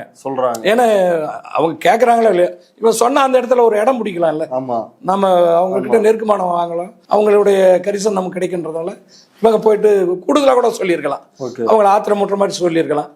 அவங்க என்ன இயக்குனாங்கன்றது தெரியாது. நாம அவங்க மேல நேரடியா நாம குற்றம் சாட்டல இந்த விஷயத்துல. ஆனா பாதிக்கப்பட்ட குற்றம் சாட்டல அவங்க அந்த பகுதி மக்கள், அந்த கட்சிக்காரங்க, அந்த அவங்களுடைய துணைவியாருடைய வாக்குமூலம் இருக்கும் பாருங்க. 17ஆம் தேதி கொல்லப்படுறாரு, அது 18ஆம் தேதி வரை எந்த நடவடிக்கையும் இல்லை, அவங்களே போய் சரண்டர் ஆகிறாங்க. ஆனால் காவல்துறை கைது பண்ணதா கணக்கு காட்டுறாங்க. அப்போ மக்கள், வாழ்வுரிமை கட்சி அந்த உறவினர்கள்லாம் திரண்டு ஒரு 500 பேருக்கு போராட்டம் பண்ணுறாங்க, உடலை வாங்க மாட்டேன்னு. அப்போ தான் மருத்துவமனையிலே வச்சு இந்த சத்யபிரியா இன்னும் 4-5 பேர்கிட்ட அவங்க நண்பர்கள்ட்ட வாக்குமூலம் வாங்குறாங்க. அந்த வாக்குமூலத்தில் அந்த சத்யபிரியா தெளிவாக சொல்லியிருக்காங்க, இந்திய கம்யூனிஸ்ட் கட்சி சேர்ந்த தளி சட்டமன்ற உறுப்பினர் ராமச்சந்திரன் தான் இந்த கொலைக்கு பின்னால் இருக்காரு, அவரு தான் என் கணவர் அரசியல் பொறுக்காம என் கணவரை கொலை பண்ணது அவர் தான், ஆட்களை விட்டு அப்படின்னு தெளிவாக சொல்லியிருக்காங்க. நாம் போய் அவங்ககிட்ட வாக்குமூலம் வாங்கலை, நாம் கேட்கல, நம்மக்கிட்ட அவங்க சொல்லலை, இதுவரை நான் பார்த்தது கூட இல்லை. அந்த வாக்குமூலம் வாங்கினது காவல்துறை, அரசு மருத்துவமனையில் வச்சு காவல்துறை இந்த வாக்குமூலத்தை பதிவு பண்ணுறாங்க. வாக்குமூலத்தை ஒரு ரகசிய வாக்குமூலம் வாங்குறோம்னா காவல்துறையில எப்பயும் வெளியிட மாட்டாங்க, அது தகவல் உரிமை சட்டத்தில் கேட்டால் கூட கொடுக்க மாட்டாங்க. இப்போ இது தொடர்பா சில புகைப்படங்கள் கூட வந்து வெளியாக இருக்குது. அதாவது இந்த ரவிசங்கரை கொன்றவர்கள் தளி ராமச்சந்திரனோட இருக்கிற மாதிரி புகைப்படங்கள் வந்து வெளியாக இருக்குது. இப்போ இதுக்கு வந்து இந்திய கம்யூனிஸ்ட் கட்சியினுடைய மாநில செயலாளராக இருக்கக்கூடிய வீரபாண்டியன், புதிய மாநில செயலாளர் அவர் மு வீரபாண்டியன் வந்து ஒரு அறிக்கை வந்து வெளியிடுறாரு. சட்டமன்ற உறுப்பினர் என்ற முறையில் அவரை சந்திக்க வந்த, அதாவது தளி ராமச்சந்திரனை சந்திக்க வந்த கிராம மக்கள் எடுத்துக்கொண்ட புகைப்படத்தை தவறாக சித்தரித்து பயன்படுத்துறாங்க. மக்கள் பிரதிநிதி என்கிற முறையில் சட்டமன்ற உறுப்பினரை சந்திக்க வருபவர்களின் உண்மைத்தன்மையை அறிந்து கொள்ள இயலாது என்ற எளிய உண்மையை எவரும் மறுக்க இயலாது. இதனை ஆதாரமாக காட்டி பரப்புரை செய்தியாக வெளியிட ஒரு வார பத்திரிகை அட்டைப்படம் வெளியிட்டிருப்பது வேதனை அளிக்கிறது அப்படின்னு அவருடைய அறிக்கையில வந்து குறிப்பிட்டிருக்கிறார். அதாவது 23/9/2025 அன்னைக்கு வெளில வந்த அந்த அறிக்கையில இப்ப யாரோ ஒருத்தர் ஒரு எம்எல்ஏவா இருக்கிறாரு, ஒரு கம்யூனிஸ்ட் கட்சி எம்எல்ஏ, அவரை வந்து சந்திப்பாங்க, புகைப்படம் எடுத்துக்குவாங்க. இப்ப நானே கூட போறேன், இல்லை நீங்களே போறீங்க, நீங்க ஊடகத்துல பேசுறீங்க அப்படின்றதுனால உங்கள்கிட்ட 4 பேர் போட்டோ எடுத்துக்குவாங்க. அவங்க போய் ஒரு கொலை பண்றாங்க அப்படின்னா அது ராமச்சந்திரன் பொறுப்பாக முடியுமா அப்படின்னு மு வீரபாண்டியன் கேட்கறது நியாயம் தானே? 100% நியாயம் இருக்கு, அதில் நம்ம அதை மறுக்கல. ஆனா அதுக்கு பின்னால இருக்கிற செய்தியை பார்க்கணும். நம்மளை பொறுத்தவரையும் திட்டமிட்டதே இந்த தனுஷ் என்ற அதுல அவரு குற்றவாளி தான். அந்த தனுஷை கூட்டு ஏன்னா என்ன பண்றாருன்னா, இந்த கொலை நடந்த பிறகு அந்த ஒரு காடுவெட்டி என்ற திரைப்படத்தில் இருக்கிற ஒரு காட்சி எடுத்து உன்னையும் கொள்ளவும் ஒன்று அண்ணனையும் கொள்ளவும் சொல்லிட்டு இன்ஸ்டாவில் தனுஷோட பக்கத்துல தான் அப்லோட் பண்ணியிருக்கான்.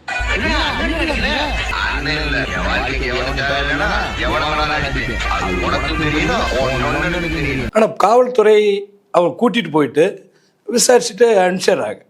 ஆனா இந்த கொலைக்கு, ரவிசங்கரோட கொலையை திட்டமிட்டது, கெச்சு போட்டதே இந்த தனுஷ் தான். மக்கள் பிரதிநிதி அவர், ஒரு எம்எல்ஏ, பலர் போய் பார்ப்பாங்க, துண்டு போடுவாங்க, செய்வாங்க, மாலை போடுவாங்க, மரியாதை செய்வாங்க, புகைப்படம் எடுத்துவாங்க, வீடியோ எடுத்து, இதெல்லாம் நான் இயல்பாக நடக்கிறது தான். அதெல்லாம் நம்ம மறுக்கலை. போகாது கை கொடுப்பாங்க, போட்டோ எடுப்பாங்க, மாலை போடுவாங்க, மரியாதை செய்யறது, சால்வு போடுறது, அதெல்லாம் இயல்பாக நடக்கிற விஷயம். ஆனால் அந்த கட்சி துண்டு போட்டு பல புகைப்படம் பல கோணத்தில் எடுக்கப்பட்டிருக்கு. அவங்க மாநாடுகளில் கலந்துருக்காங்க, அவங்களோட இந்த 2 மாதம் நெருங்கி உறவுல இருந்திருக்காங்க. இதையெல்லாம் இப்படி ஒரு மறுக்க போறாருன்றதா நமக்கு புரியல. இப்ப இவங்களே போறாங்க, திரு வீரபாண்டியன் அவர் கூட்டணி கட்சியில இருக்கிற திமுக நிர்வாகிகளை பார்க்க போறாரு, அமைச்சர்களை பார்க்க போறாரு. இவருக்கு அங்க என்ன திமுக துண்டா போட்டு வரவேற்பாங்க, அது போட்டு அவர் ஏத்துக்குவாரா? எளிய கிராமத்து மக்களா இருந்தாலும் கூட, அரசியல் தெரியாதனால கூட அவனுக்கு ஒரு அரசியல் வச்சிருப்பான். ஒரு விஜய் ரசிகர், ஒரு ரஜினி ரசிகர், அவனுக்கு ஒரு நிலை இருக்கும். ஏன்னா துண்டு போட்டு ஒருத்தர் கட்சி துண்டை போட்டுக்க மாட்டான், இது இயல்பு. இது திரு வீரபாண்டியனுக்கு புரியாம போனதான் நம்மளுக்கு விசித்திரமா இருக்கு. இது ஒரு அறிவுபூர்வமான விளக்கமா எனக்கு தெரியல. இந்த கொலைக்கு பிறகுதான் இவங்களோட மாநாட்டில் இருந்தாங்க, இவங்க நிர்வாகிகளா அறிவிச்சாங்கன்ற செய்தியெல்லாம் இருக்கு. இவங்க கட்சி நிர்வாகிகளா இருந்திருக்காங்க, அறிவிச்சிருக்காங்க. அதுக்கான ஆதாரங்களை இப்ப தோழர்கள் வச்சிருக்காங்க. இப்ப அனுப்புறேன், எனக்கு கை கிடைக்கல, அதையும் வெளியிடுவோம். இந்த சத்யபிரியா கொடுத்த வாக்குமூலம் இருக்கும் பாருங்க, BNS 161 ஒரு வாக்குமூலம் வாங்குறாங்க. காவல்துறை வழக்கமா வாங்குற வாக்குமூலம். அந்த வாக்குமூலத்தை இந்த நெருக்கடிக்கு பிறகுதான், இந்த போராட்டம் அழுத்தாத பிறகு அந்த வாக்குமூலத்தை வாங்கினா ரகசியமா வைக்கணும். வாக்குமூலத்தை வாங்கிட்டு கூட அந்த போராட்டத்தில் கலந்துக்கின நிர்வாகிங்க இருக்காங்கல்ல, அவங்கள நீங்கள் ஃபோட்டோ எடுத்துங்க, செல்ஃபோனில் ஃபோட்டோ எடுக்க அனுமதிச்சிருக்காங்க. அந்த வாக்குமூலம் சோசியல் மீடியாவில் முழுக்க பரவி இருக்கு. அது திட்டமிட்டு இந்த ஆய்வாளர் செஞ்சிருக்காரு.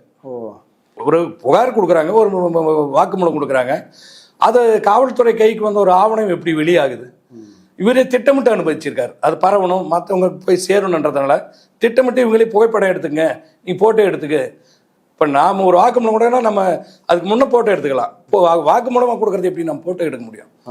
காவல்துறை திட்டமிட்டு போலீஸும் நெருக்கமா இருக்காங்க, ராமச்சந்திரன் நெருக்கமா இருக்காங்க. அதனோட வெளிப்பாடு தான் இன்னைக்கு வரையும் அது வேற மாதிரியே போயிட்டு. இப்போ அண்மையில கிடைச்ச தகவல்னா, நேற்று அநேகமாக உங்களுக்கு போலீஸ் கஸ்டடி எடுக்கிறதுக்காக மனு போட்டிருக்கிறதா தகவல்.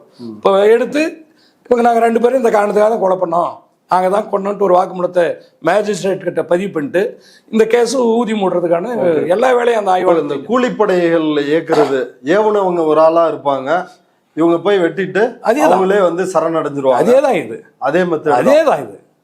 அதே மெத்தட். ஏன்னா இவங்க இதுல காட்டி கொடுக்குற இன்னொரு விஷயம் எல்லாம் ஒரே மாதிரி இருக்கிறது. அது ஒரு கொலை நடக்கிற முறைகள், அது சரணடைகிறது எல்லாம் பாத்தீங்கன்னா ஒரே மாதிரி இருக்கும். இல்ல இப்ப இதுல ஒரு ஆச்சரியமான கேள்வி என்னன்னா, போலீஸ், நீதிமன்றம் இவ்வளவு வந்து இருக்குது.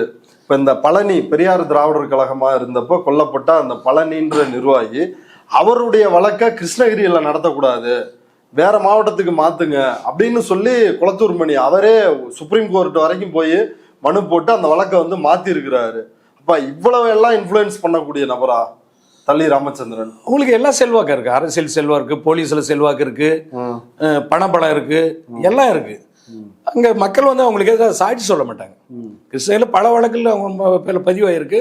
சாட்சி சொல்ல பயந்துட்டு வந்தாங்களா அவங்களுக்கு தெரியாதுன்ட்டு தான் போவோம். அதனாலதான் இந்த வழக்கை இங்க நடத்த முறையா இருக்காது அப்படின்னு சொல்லிட்டு சிறப்பு நீதிமன்ற சேலத்துக்கு மாறுதல் பண்ணி இப்போ அந்த வழக்கு சேலத்தில் 3 வழக்கு சேலத்தில், ஒரு வழக்கு கொலை வழக்கு கிருஷ்ணகிரியில் நடந்துட்டு இருக்கு. மற்ற வழக்கில் நிறைய இருக்கு. இந்த கிரேனைட் திருட்டு தொடர்பாக 2012 பழனி கொலைக்கு பிறகு மாவட்ட ஆட்சியர் ஒரு ஆய்வு செய்யறாரு. 100 கோடி ரூபாய்க்கு மேலே ஒரு மேல குற்றச்சாட்டு வைக்கிறாரு, ஒரு அறிக்கை கொடுக்குறாரு. பணம் கட்டணும், அவங்கள இவ்வளவு திருட்டு முறைகேடு நடந்திருக்குன்ட்டு 5-6 காவல் நிலையங்களில் 5-6 வழக்குகள் திருட்டு வழக்கு.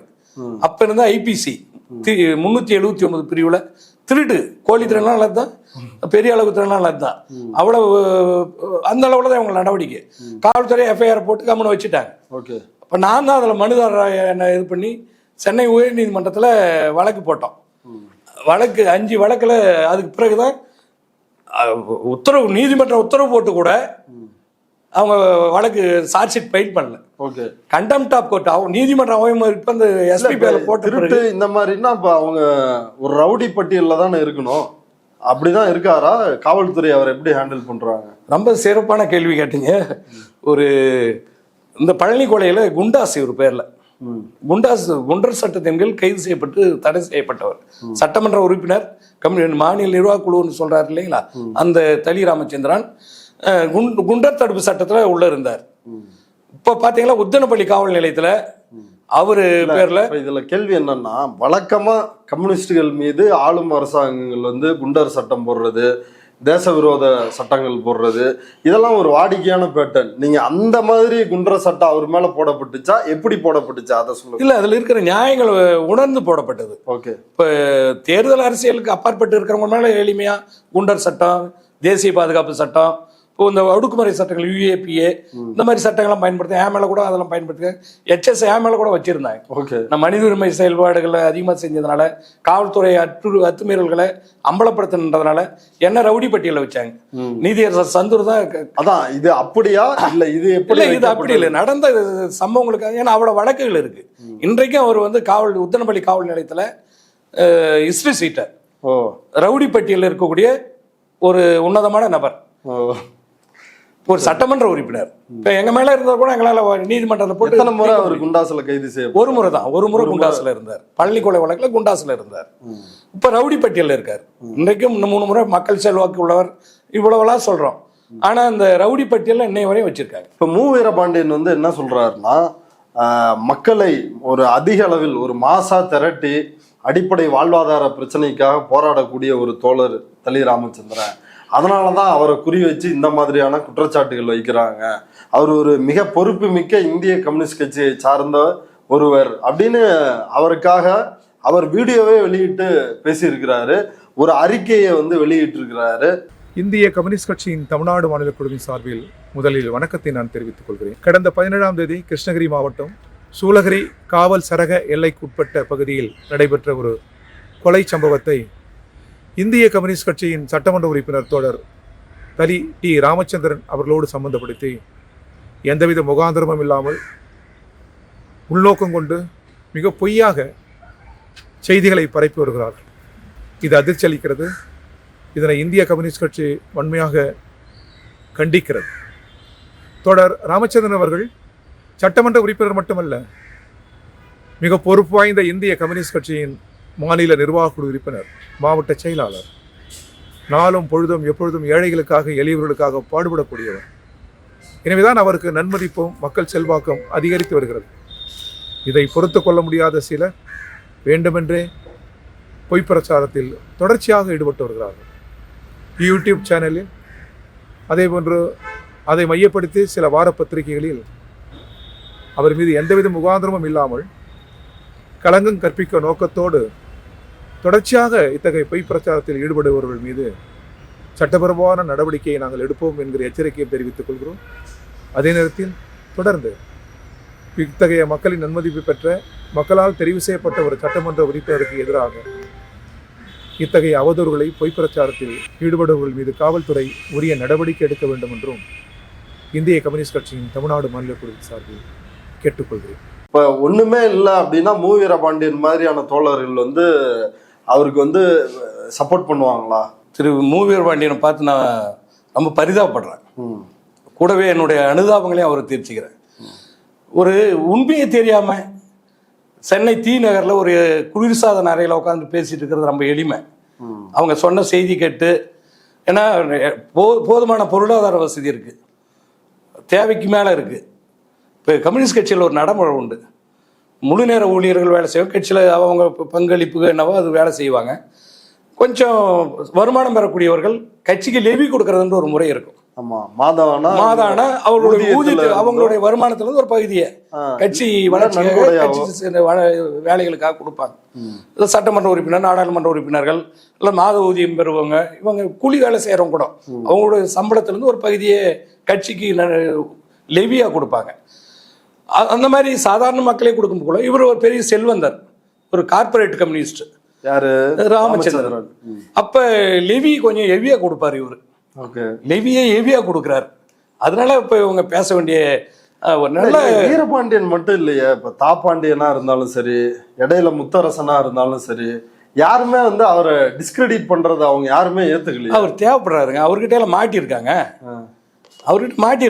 அவர்கிட்ட எப்படி ஏங்க, இவங்க எல்லாம் மாநில செயலாளர், அவர் ஒரு எம்எல்ஏ, கிருஷ்ணகிரியினுடைய மாவட்ட செயலாளர், அவ்வளவுதான். அவர்கிட்ட லெவி கொஞ்சம் ஹெவியா வாங்குறாங்க அவங்களுக்கு சேர்த்து, அவங்க எல்லாத்தையும் அது இது பண்ணிக்குவாங்க. அது எல்லாம் இப்ப நியாயமா பார்த்தா இந்த செய்தி கூட அவர் ஒரு வேற மாதிரி சொல்லிடுவோம், மக்களை நாங்கள் பார்க்குறோம் விசாரிக்கிறோம்னு சொல்லியிருந்தா பரவாயில்ல. அடுத்த நொடியே இவருடைய அறிக்கை வெளிவருது. குறிப்பா அதுல என்ன கண்டிச்சு சொல்லியிருக்காரு, என்னை கண்டிக்கிறேன்னு சொல்லியிருக்காரு. எனக்கு அவங்க மேல காழ்ப்புணர்ச்சியும் கிடையாது, அவங்க அரசியலோட எனக்கு முரண் கிடையாது, அவர் நடவடிக்கையில தான் முரண்படுறான். அவர் அரசியல் தத்துவத்திலே எனக்கு முரண்பாடு கிடையாது. அவங்க அப்படி இல்லைன்றதான் எனக்கு வருத்தம். நடைமுறையில அவங்க வேறையா இருக்காங்க, கார்பரேட் ஆளுகளா இருக்காங்க, மக்கள் விரோதிகளா இருக்கிறாங்க. அதை அம்பலப்படுத்துறவங்களே இப்படி பண்றாங்கன்றதான் நமக்கு. வெறும் தலி ராமச்சந்திரன் கார்பரேட்டுகளுக்கு ஆதரவான அரசியல் மட்டுமா, இல்ல சாதி அரசியல், கட்ட பஞ்சாயத்து இதெல்லாம் பண்ணுவாரா? இல்ல, மத்த எல்லாமே உண்டு. சாதின்றதா அந்த பகுதியில் ஒரு பெரிய செல்வாக்குள்ள சாதினாலும் சொல்ல முடியாது. அதனால சாதி அரசியல் சொல்லுவேன். அந்த அரசியல் செல்வாக்கு பயன்படுத்திட்டு கட்ட பஞ்சாயத்து எல்லாம் நடக்குது, நிலப்பரிப்புல இருந்து எல்லாம் நடத்திட்டு தான் இருக்காங்க. அது அந்த உண்மைகளை தெரியாம வீரபாண்டியன் இங்க சென்னையில தி நகர்ல குளிர்சாதனையில இருந்து பேசலாம். நாங்க அந்த மக்களோட களத்துல பணி. நான் என்னோட கேள்வி வீரபாண்டியன் மட்டும் இல்லையே, முக்கிய அறியப்பட்டவர் மகேந்திரன், அவருக்கு இதுல என்ன நிலைப்பாடு, தாப்பாண்டியனோட நிலைப்பாடு என்னவா இருந்துச்சு, இப்படி முத்தரசன் அவரோட நிலைப்பாடு, எல்லாரோட நிலைப்பாடுமே ஒண்ணுதானே? இல்ல, இவங்களுக்கு அவர் தேவைப்படுறாரு, பொருளாதார ரீதியா பல வேலைகளுக்கு அவர் தேவைப்படுறாரு. இந்த மாதிரி சக்தி அவங்களுக்கு தேவை, இவங்களால சில வேலை செய்ய முடியாது. அதனால இவரை வச்சு செய்ய வேண்டியதுனால அவர் பாதுகாக்க வேண்டிய இடத்துல இவங்க இருக்காங்க. அவரை வச்சு இவங்களுக்கு பல தேவைகள் இருக்கு, அதை பாதுகாத்துக்கணும். அதுக்காக இப்படி நடந்துக்கிறாங்க. கட்சிக்குள்ளே ஒரு விமர்சனம் இருக்கு, ஒரு போராட்டம் உள்ள நடந்துட்டு இருக்கு. ஒட்டு மொத்தமா இந்த கட்சியில் இருக்கிறவங்க அதுக்குள்ளே வலதுசாரிகளும் இடதுசாரிகளும் இருக்காங்க. இந்திய கம்யூனிஸ்ட் கட்சிக்குள்ளே வலதுசாரிகள் இருக்காங்க, இடதுசாரிகள் இருக்காங்க. அங்கேயும் சில இடதுசாரிகள் இதுக்கு எதிராக குரல் கொடுத்துட்டு தான் இருக்காங்க, இதை கேள்வி எழுப்பிட்டு தான் இருக்காங்க. அங்க உள்ள உட்கட்சி போராட்டம் நடக்கலனால சொல்ல முடியாது, தெளிவா நடந்துட்டு இருக்கு. ஆனா ஒரு கட்டத்துல வெளியே வரும். இவர் ஒரு உச்சபட்ச இப்ப இந்த இந்திய கம்யூனிஸ்ட் கட்சியை பொறுத்த வரைக்கும் ஒரு மாநில அளவில் இந்த மாநில நிர்வாக குழு தான் அதிக அதிகாரம் பெற்றது. அதுல இடம் பெற்றிருக்கிறார் ராமச்சந்திரன்.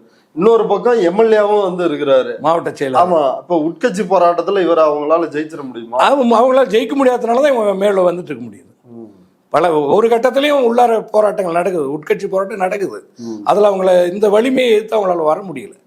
அது ஒரு பக்கம். இந்த அறிக்கை கூட ஒரு திரு வீரபாண்டியனுடைய அறிக்கை இருக்கு பாத்தீங்களா, அது ஒரு வகையில என்ன அச்சுறுத்துற மாதிரி காவல்துறையில நெருக்கடி கொடுத்துருக்காங்க, என் மேல புகார் கொடுத்துருக்காங்க. இப்ப பார்ட்டி ஏ நோட்டீஸ் எனக்கு கொடுக்கறதுக்கு காவல்துறை தேடி, இப்ப என்ன தேடி நான் தேடப்படுற குற்றவாளி அவங்க பார்வையில காவல்துறை தேடப்படுற அவ்வளவு இதுல அழுத்தம் இருக்கா, அவங்க பிரஷர் இருக்கா. அந்த இன்ஸ்பெக்டருக்கு என்ன பிரஷர் வந்துச்சுன்னு தெரியல. அவரு சையது சுல்தான் இப்ப சுல்தான் சையது சுல்தானா தேடிட்டு இருக்காரு, வலை போட்டு தேடிட்டு இருக்காரு. Party 1A notice. இது நான் பேசியிருக்கிற இந்த செய்திகள் எல்லாமே அவதூறுன்றார். எல்லாத்துக்கும் நம்ம கையில ஆதாரம் இருக்கு. நீதிமன்றங்கள்ல இருந்து வாங்கின பேப்பரை, தகவல் உரிமை சட்டத்தில் போட்டு வாங்கினா எதையும் ஆதாரம் இல்லாத ஒரு சின்ன விஷயத்தை கூட நான் பேசல.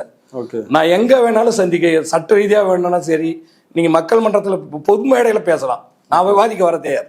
ஆவணங்களோட, தரவுகளோட, சான்றுகளோட நான் வரேன். பொதுவா இப்படி கடந்து போறது, இதெல்லாம் அவதூறுன்னு சொல்லிட்டு கடந்து போறது, அது ஒரு அயோக்கியத்தனம். அவர் இருக்கிற அந்த பொறுப்புமிக்க கட்சின்னு சொல்றாரு. ஒரு பொறுப்புமிக்க கட்சியில ஒரு பொறுப்புமிக்க பதவியில இருக்கக்கூடியவர் இந்த மாதிரி ஒரு சம்பவத்தை திசை திருப்பது, உங்க கட்சிக்காரனி பாதுகாக்க உரிமை இருக்கு பேசுறது, அதே மாதிரி எங்களுக்கு பேசுறதுக்கும் உரிமை இருக்கு, எங்களுக்கு கருத்து சுதந்திரம் இருக்கு. அங்க நடக்கிற நாங்க விமர்சனம், நம்ம அவதூறு பண்ணல. நீங்க வேணா அவதூறு பண்றது உங்களுடைய பழக்கமா இருக்கும், எங்களுக்கு அந்த பழக்கம் கிடையாது. நாங்க வந்து விமர்சனம், மக்களுக்கு எதிராக இப்படி செயல்படுறாங்க அப்படின்னு சுட்டி காட்டுறோம். நட்பு சுற்றலாத, தோழமை சுற்றலாத, அதை கூட நாங்கள் செய்கிறோம். அதை கூட ஏற்றுக்க முடியல, அவதூறுன்றீங்க இந்த மாதிரி சொல்லிட்டு காவல்துறைக்கு நெருக்கடி கொடுக்குறீங்க. ஏன்னா நீங்கள் கூட்டணி கட்சியில் இருக்கிறன்றதுனால ஏதோ அதிகாரிகளை வச்சுட்டு அங்கே இருக்க கீழே இருக்கிற அதிகாரிகளை பெரிய அவரே அந்த ஆய்வாளரை கூப்பிட்டு சொல்லியிருக்காரு, பெரிய நெருக்கடி எனக்கு ப்ரெஷர் கொடுக்குறாங்க, என்னால் ஒன்றும் பண்ண முடியல. அதனால் எந்த மாதிரி நெருக்கடி கொடுத்தாலும் அதை சந்திக்க நாங்கள் தயாராக இருக்கிறோம். உனக்கு என்ன பலம் இருக்கோ அதே பலம் எங்களுக்கும் இருக்குது. மக்கள் மத்தியில் நாங்கள் வேலை செஞ்சுட்டு இருக்கிறோம். உங்கள் மாதிரி ஏசி ரூமில் உட்காந்துட்டு எங்கேயோ இல்லை, களத்தில் இருக்கிறோம், மக்களுக்காக போராடிட்டு இருக்கோம். அதுக்காக நாங்கள் வழக்கெல்லாம் வாங்கிட்டு சரி எல்லாத்தையும். ஏன்னா உங்கள் மாதிரி ஏசி ரூமில் இருந்த தலைவரோடு நாங்கள் பழகலை. நாங்கள் பழகிக்க கம்யூனிஸ்டுகள், சதி வழக்குகளை சந்தித்தவர்கள், அதே இந்திய கம்யூனிஸ்ட் கட்சியில் முன்னோடிகளோடு நாங்கள் பழகிருக்கிறோம். எங்களை வழிகாட்டி வளர்த்தெடுத்தவர்களாம் அவங்க தான், எங்களை மனிதர்கள் ஆக்கியவர், கம்யூனிஸ்டுகள் ஆக்கியவர் அவங்க தான்.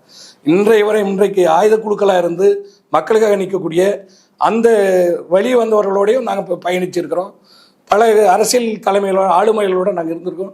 அவரோட வழிகாட்டுதலில் அவங்க எங்களை வளர்த்தெடுத்திருக்காங்க. நாங்கள் ஏதோ சும்மா வந்து உட்காந்துலாம் பேசிட்டு எங்கேயோ இது பண்ணிட்டுலாம் போகிறவங்கள, மக்கள்கிட்ட இருந்து வந்துடுறோம். நாங்கள் மக்களுக்கான அரசியலை பேசுகிறோம். அந்த தலைவர்களோட நான் இப்போ பாரதிதாசன் சொல்லுவார், பொது உடைமை கல்கை திசையட்டும் சேர்ப்போம், புனிதமோடு அதை எமது உயிரென காப்போம்னார். அதை நாங்கள் மேற்கொண்டுட்டு இருக்கிறோம். நாங்கள் கட்சியாக இல்லாமல் இருக்கலாம், ஆனால் அதுக்கான வேலைகளை நாங்கள் செய்கிறோம். மக்கள் இடத்துல மக்களுக்கு மாவோ சொல்கிற மாதிரி. இப்போ இதில் இன்னொரு முக்கியமான ஒரு கேள்வி வருது. இதில் இவருக்கு வழக்கறிஞர் வந்து யார்? இவங்களுக்கு இந்த எல்லா வழக்குலையும் தளி ராமச்சந்திரனுடைய இந்த எல்லா வழக்குலையும் தோழர் பாப்பா மோகன் அவங்களுக்காக வழக்குகளை நடத்திட்டு இருக்காரு. இல்லை, பாப்பா மோகன் பொதுவாக ஒரு மெரிட் உள்ள ஒரு சமூக அநீதிக்கு எதிரான வழக்குகளில் தானே ஆஜராகி பல வழக்குகளில் வந்து இலவசமாகவே வாதாடுறாரு. எனக்கே வந்து தெரியும். அவர் கட்சின்ற அடிப்படையில் இவருக்காக வாதாடுறாரா, என்ன நோக்கம்? இல்லை, அந்த மாதிரி மக்கள் பிரச்சனைக்கான வழக்குகள் பல வழக்குகளில் அவரே ஓடுவார், நிற்பார். எனக்கான வழக்குகளில் கூட நின்றுருக்கார். ஒரு சாதாரண மேஜிஸ்ட்ரேட் கோர்ட்டில் இருக்கிற ஒரு வழக்குக்கு அவரே வந்து எங்களுக்கு பிணைக்கு நின்றார்.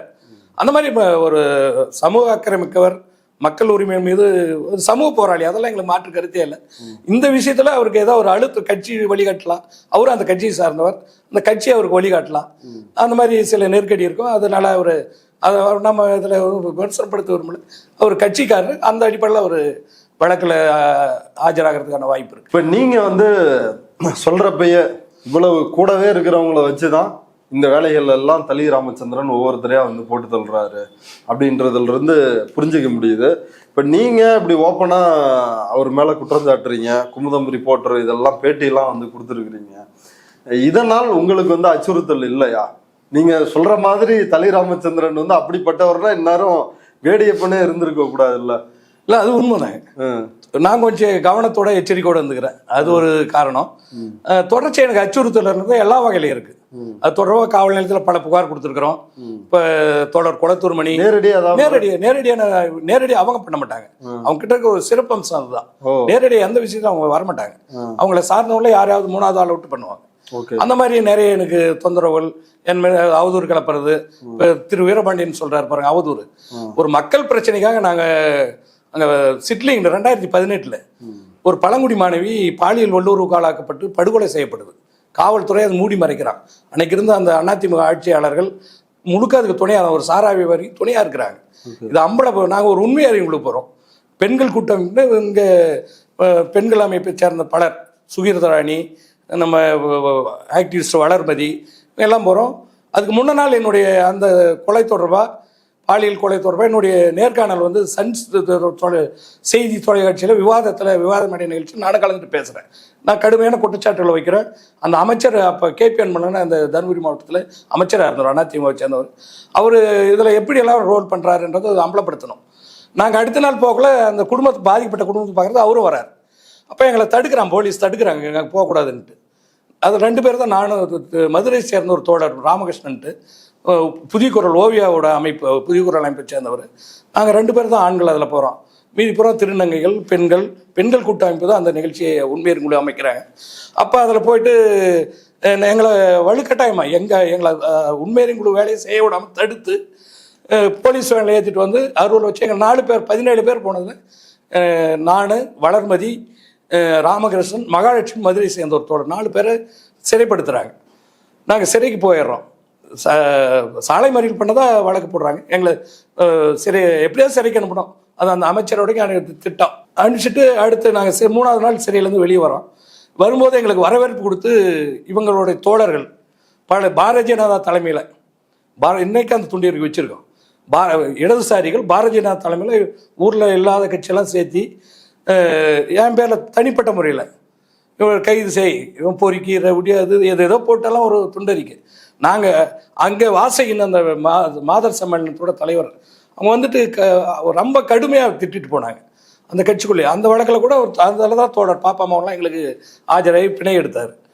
அந்த அவ்வளவு மோசமாக எங்களுக்கு இந்திய கம்யூனிஸ்ட் கட்சி சேர்ந்த அதே தோழர் பாப்பாமாவன் தான் எங்களை பிணை எடுக்கிறார். எங்கள் பக்கம் நியாயம் இருக்கிறதுனால தான் வர்றார். அங்கே உள்ளூரில் இருக்கிற ஒரு ஆட்கள் இந்த கும்பலோட பேச்சு கேட்டு காவல்துறையோட சேர்ந்து எங்களுக்கு அவதூறு நோட்டீஸ் போடுறாங்க. இந்த அவதூறு பரப்புன்றது அவங்க திரு வீரபாண்டியனை சார்ந்தவர்களுடைய பழக்கம். எங்களுக்கு அந்த இது கிடையாது. நாங்கள் சொல்றதுக்கு எல்லாத்துக்கும் ஆதாரம் இருக்கு, எல்லாத்துக்கும் தரவுகள். பாதுகாப்பு கேட்டு சென்னை உயர்நீதிமன்றத்தில் வழக்கு தொடர்ந்து இது கூட இருக்கு, வச்சிருக்கேன். வழக்கு போட்டோம். அதுக்கு நீண்ட காலம் ஆகிட்டதுனால நீங்கள் புதுசாக போடுங்கன்னா அது தள்ளுபடி பண்ணாங்க. அதுக்கு பிறகு நான் போடலை. 2017 கை துப்பாக்கி உரிமம் கேட்டு மனு கொடுத்துருக்கேன். இப்போ அந்த மனு விசாரணையில் இருக்குது. இப்போ 7 வருஷமாக நடந்துகிட்டே இருக்குது. இப்போ ஆட்சியாளர் அதை மாவட்ட ஆட்சியர் அதை பரிசீலனை எடுத்து இது வேகமாக விசாரணை பண்ணிட்டு இருக்காரு அப்படின்ற செய்தி கிடைச்சிது. அது நிராகரிச்சும் கொடுக்கல, அனுமதியும் கொடுக்கல. இப்போ எனக்கு சிக்கல் இருக்கின்ற எனக்கு தெரியும், மக்களுக்கும் தெரியும். அப்படி எனக்கு ஏதாவது நேர்ந்தால் முழுக்க எனக்கு ஏதாவது சிக்கல், நான் கொலை செய்யப்பட்டாலோ காணாமலாக்கப்பட்டாலோ முழுக்க இந்த கும்பல் தான் காரணமாக இருக்கும். அது காரணம் பொறுப்பேற்க வேண்டிய தமிழ்நாடு அரசு, தமிழக முதல்வர். இந்த கும்பல்லாம் நீங்கள் யாரை கூறுவீங்க? இது ராமச்சந்திரனோட கும்பல் தான். அதில் ஒன்று மாற்றுக்கிறது. அதுக்கு நடவடிக்கை பாதுகாப்பு வழங்காத அல்லது எங்களை பாதுகாக்க தவறுற இந்த இடத்துல இருக்கக்கூடிய அரசு தான் பொறுப்பேற்கணும். ஏன்னா நாங்கள் தொடர்ச்சியாக வலியுறுத்திட்டு இருக்கிறோம். தோழர் குளத்துமணி, வழக்கறிஞர் ரத்னம் அவங்க எல்லாமே தருமபுரி எஸ்பி கிட்ட கூட வந்து பாதுகாப்பு கொடுக்கணும்னு அவருக்கு கேட்டாங்க, மனு கொடுத்துருக்கோம். தொடர்ச்சியாக நாங்கள் அதை வலியுறுத்திட்டு தான் இருக்கோம். இப்போ நேற்றைக்கு பார்த்தீங்களா, அந்த சூளகிரி இன்ஸ்பெக்டர் வாழ்வுரிமை கட்சியோட நிர்வாகிகள் பலராமன், சுரேஷ் 2 பேர்கிட்ட ஒரு தகவல் சொல்லியிருக்காரு. இப்போ இந்த குமார், வாஞ்சிநாதன், சுரேஷ், ஐயப்பன், முனியப்பன் இவங்க 5 பேருக்கு வந்து உயிர் அச்சுறுத்தல் இருக்குதுன்னு எங்களுக்கு உளவுத்துறை அறிக்கை வந்திருக்கு அப்படின்றது அவரே கூப்பிட்டு சொல்கிறார். ஒரு உளவுத்துறை அறிக்கை இந்த மாதிரி அச்சுறுத்தலுக்கு வந்தால் அது குறிப்பாக வாஞ்சிநாதனுக்கு இப்போ போலீஸ் பாதுகாப்பு கொடுத்துருக்காங்க. 24 மணி நேரம் கூட போலீஸ் பிஎஸ்ஓ கொடுத்துருக்காங்க. அவருக்கு உயிருக்கு பாதுகாப்பு அச்சுறுத்தல் இருக்குன்னு சொல்லி இவர் கூப்பிட்டு சொல்கிறார். அப்படியே இருந்தால் இவர் பாதுகாப்பு கொடுக்க வேண்டிய நடவடிக்கை எடுக்க வேண்டிய அதிகாரி, அது கூப்பிட்டு சொல்ல வேண்டிய தேவையில்லை. ஆக இந்த வழக்கில் இருந்து மேலும் அவங்கள சேர்த்திடக்கூடாது. இந்த இவங்க ஸ்டேட்மெண்ட் இருக்குது, சத்யபிரியா ஸ்டேட்மெண்ட்டு, இந்த ரவிசங்கருடைய நண்பர்களோட ஸ்டேட்மெண்ட்டெல்லாம் இவர் குறிப்பிட்டிருக்காங்க. அதனால் இந்த வழக்கில் இவர் சேர்த்திடுவாங்களோன்ற அச்சத்தில் அவர் ரொம்ப அவங்களுக்கு விசுவாசமாக வேலை செய்கிறார். இப்போ கூப்பிட்டு வச்சு இவங்களுக்கு மிரட்டுற மாதிரி இதுவும் சொல்ல வேண்டிய தேவையே இல்லை. நேற்றைக்கு எதுவும் கூப்பிட்டு வச்சு சூளகிரி காவல் நிலையத்தில் வச்சு சொல்கிறார். அதே மாதிரி எண்டு மேலே சிஎஸ்ஆர் கொடுத்து உடனே விசாரணைக்கு கூப்பிடுறார். ஓகே, எப்படியாவது இதை தடுக்கணும். அவங்கள வழக்கில் இப்படி மிரட்டி இப்படி ஒரு அச்சுறுத்தலை பண்ணுறது மூலமாக இந்த வழக்கில் அவங்கள விடுவிக்கணும், இந்த வழக்கில் சேர்த்திடக்கூடாது. அதனால தான் அவசர அவசரமாக உடனே போலீஸ் கஸ்டடி அந்த 2 குற்றவாளிகளை எடுக்கிறதுக்கு முயற்சி பண்ணியிருக்காங்க. இப்போ இவங்க என்ன செஞ்சாலும் நாங்கள் விட போகிறதில்ல, தொடர் வேல்முருகன் விட மாட்டார்னு நம்புகிறோம். இதை வந்து நாங்கள் அரசு கவனத்துக்கு கொண்டு போவோம். ஒன்று அரசு செய்யலைனாலும் நாங்கள் நீதிமன்றத்தை நாடுவோம். ஒன்று சிபிஐக்கோ இல்லை சிறப்பு புலனாய்வு குழுவோ அமைச்சு இதில் இருக்கிற உண்மைகள் வெளியே வரணும், மக்களுக்கு தெரியணுன்றதை நாங்கள் வெளியே கொண்டு வருவோம். இது காவல்துறையோட நடவடிக்கைன்றது அவங்கள முழுக்க பாதுகாக்கிற நடவடிக்கையாக இருக்குது. இந்த அவங்க பேரை நான் சொல்லலை, இப்பயும் சொல்கிறேன், அடுத்தமாக சொல்கிறேன். பாதிக்கப்பட்ட கொலையான ரவிசங்கருடைய துணைவியார் சத்யபிரியா தெளிவாக சொல்லியிருக்காங்க. அந்த ஸ்டேட்மெண்ட்டை கசிவி விட்டதும் இவங்க தான், காவல்துறையை கசிவி விடுது. இப்போ இன்னைக்கு கூப்பிட்டு அவங்கள இந்த மாதிரி இப்போ உங்களுக்கு உயிருக்கு அச்சுறுத்தல் இருக்குது, காவல்துறை பாதுகாப்பு கொடுத்துறவருக்கு அச்சுறுத்தல் இருக்குன்னு சொல்லி ஒரு ஆய்வாளர் சொல்கிறாருன்னா இது உண்மையிலேயே அவங்கள பாதுகாக்க நோக்கத்துக்காக சொல்கிறது இல்லை, அவங்கள பயமுறுத்தது, அச்சுறுத்தல். ஆகவே இவங்க வந்து எல்லாருமே அங்கே சம்பளம் வாங்குறாங்களோ இல்லையோ இவங்கிட்ட மாமூல் வாங்குறாங்க. அந்த பட்டியல் என்கிட்ட இருக்கு, யார் யார் எவ்வளோ மாமூல் வாங்குறாங்கன்ற பட்டியல் இருக்கு. ஓகே, அதை கூட நாங்கள் தேவையான வெளியிட தயாராக இருக்கிறோம். இப்போ உங்கள்கிட்ட வந்து ஏதாவது பேரம் சமரசம் பண்ணிக்கிறது அந்த மாதிரியான முயற்சிகள்ல அந்த ராமச்சந்திரன் தரப்புலையோ இல்லை யாராவது ஈடுபட்டாங்களா? இப்போ நம்ம வலது கம்யூனிஸ்ட் கட்சியோட மாநில செயலாளர் திரு வீரபாண்டியன் அறிக்கையில் சொல்லியிருக்க அவதூறு பண்ணுறாங்க, எங்களை காழ்ப்புணர்ச்சியாக பண்ணுறாங்கன்னு. ஒரு குறிப்பிடத்தக்க சம்பவத்தை நான் உங்ககிட்ட சொல்ல விரும்புகிறேன். இந்த பழனி கொலை தொடர்பாக இப்போ 2 மாதத்துக்கு முன்னே இந்திய கம்யூனிஸ்ட் கட்சி சேர்ந்த ஒரு முக்கிய நிர்வாகி எங்க கிட்ட பேரம் பேசினார்.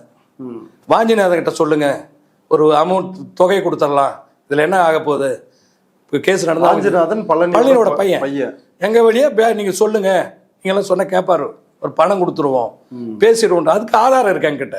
இப்ப என்கிட்ட பேசிட்டு என்னோட நிறுத்தி இருந்தா பரவாயில்ல. தொடர் குளத்தூர் மணிக்கிட்ட இதே இதை பேசியிருக்காரு ஒரு முக்கிய நிர்வாகி, அவங்களுக்கு தெரியும். இப்போ நாங்கள் அவர் மேலே மரியாதை உள்ளவன் நான், அதனால அவர் பேரெல்லாம் இப்போ சொல்ல விரும்பலை. இதில் நாங்கள் சொல்கிறது எல்லாமே போய் அவதூறு இல்லை இவங்ககிட்ட ஏதோ காழ்ப்புணர்ச்சி. அது அந்த சட்டமன்ற தொகுதியில் நான் எம்எல்ஏவை நிற்க போகிறதில்ல, நான் தேர்தல் அரசியலை கடந்தவன், எனக்கு தேவையில்லை இவர் விமர்சனம் பண்ணுறது. எனக்கு நாங்கள் யாராக இருந்தாலும் விமர்சனம் பண்ணுறோம், அது இவரை குறி வச்சு நாங்கள் பண்ணுறது எங்கள் நோக்கம் கிடையாது.